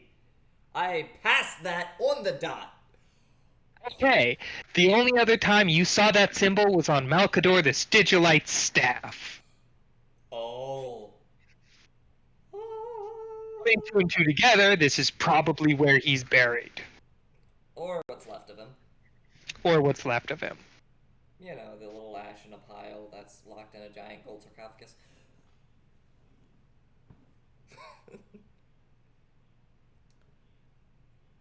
That Either is way, amazing. you found the secret of the cathedral. Congratulations. Okay then. Anyway. Now you're the hero. To make a long story short, you're sure there's some other reason this catacomb is down here, but you can't figure out what for now. I used all the keys that were on the ring, right? There's only 2 that have remained unused, and you have no idea where they go to. I'm gonna try one more navigate check. If I don't find anything, I'll return out and close the gates behind me. Okay. Actually, wouldn't this be scrutiny? Are you scrutinizing the sarcophagus, or are you trying to navigate through the maze? I'm gonna scrutinize the sarcophagus and then try to navigate the maze. Okay. That's a pass. It's a very ornate sarcophagus. Nothing out of the ordinary. Other than The only one thing out of the ordinary is it seems like there's a area nearby the sarcophagus to actually rest by. Like somebody would spend a long amount of time here. Comfortable chair, little table. I'm curious On it is a about book that. and a bottle of wine. I'm curious about that, actually. I'm going to go and carefully take a seat. Okay. It's a comfortable chair. Because I remember what happened last time I sat down here. Huh. Nothing out of the ordinary. Okay then. Going to wait about a minute and get back up and try and navigate the catacombs looking for anything else of interest before leaving and closing all the gates. There's one thing that's interesting to you at the very least.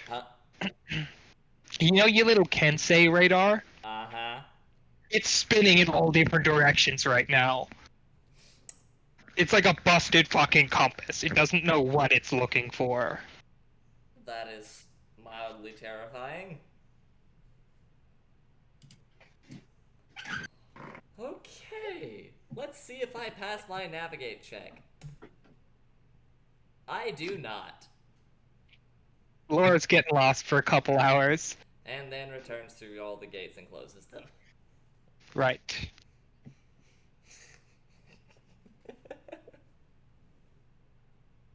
Your father has left you a little note. Of course he has. You can tell because it's literally carved into the wood of the pillar and not like on a piece of paper or anything. I mean, Which is basically your older self shouldn't give you as much of a problem anymore because he's going to be dealing with disciplining her. that's fun. Also, the last key on the ring, the absolute last one, it's got gold tips on the actual key part. That's the key to get back to the cathedral. You just plunk it in the door of the keyhole, turn and open. Okay, excellent. Good to know. Yeah, it's why old you has been keeping young you away for as long as possible. She doesn't want you having those keys. Hi guys, nice ceremony. I'm gonna go drink in my office. Peace. I mean, it's not wrong. Shit. It's not wrong. Anyway, so I assume you're gonna exit the cathedral then? After closing the gates and going to close my office. Right. Exit stage left. The ominous empty cathedral. At least it's better than what's outside the cathedral. Yeah. And with that, you're back on the Apollyon. Wearing Mechanicus robes. That's gonna throw some people for a loop. Yes, it will. Anyway, does anyone else have any other actions they want to declare or anything before I call it and start to wrap things up? Nope. Anybody? Jordan's muted, so Nothing. Ah, nobody. No, the the only thing I know Conrad would do is check on Cursed Eyes. That's about it.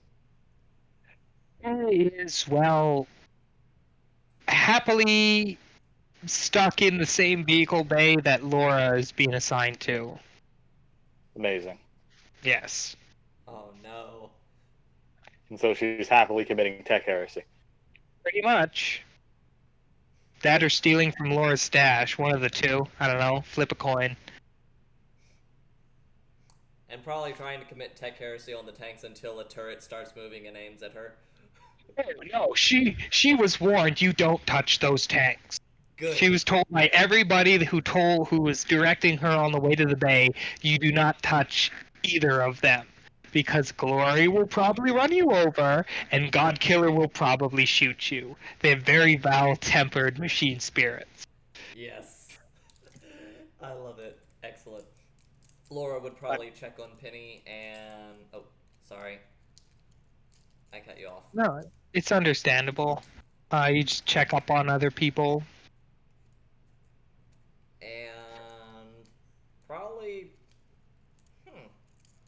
Well, get more used to manipulating her mechadendrites, because You'll have lots of time. Yeah.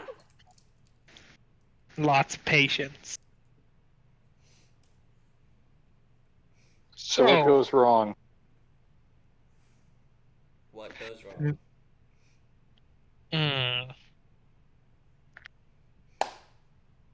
I don't know if I should go down that rabbit hole. Uh-huh.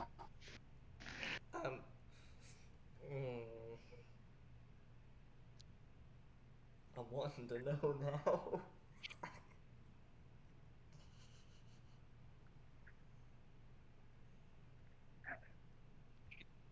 One last roll for the road. Why not? Let's see how bad this goes. Oh. Okay. No. Oh no. Uh-huh. Okay, so I got a 58. So, I mean, Laura,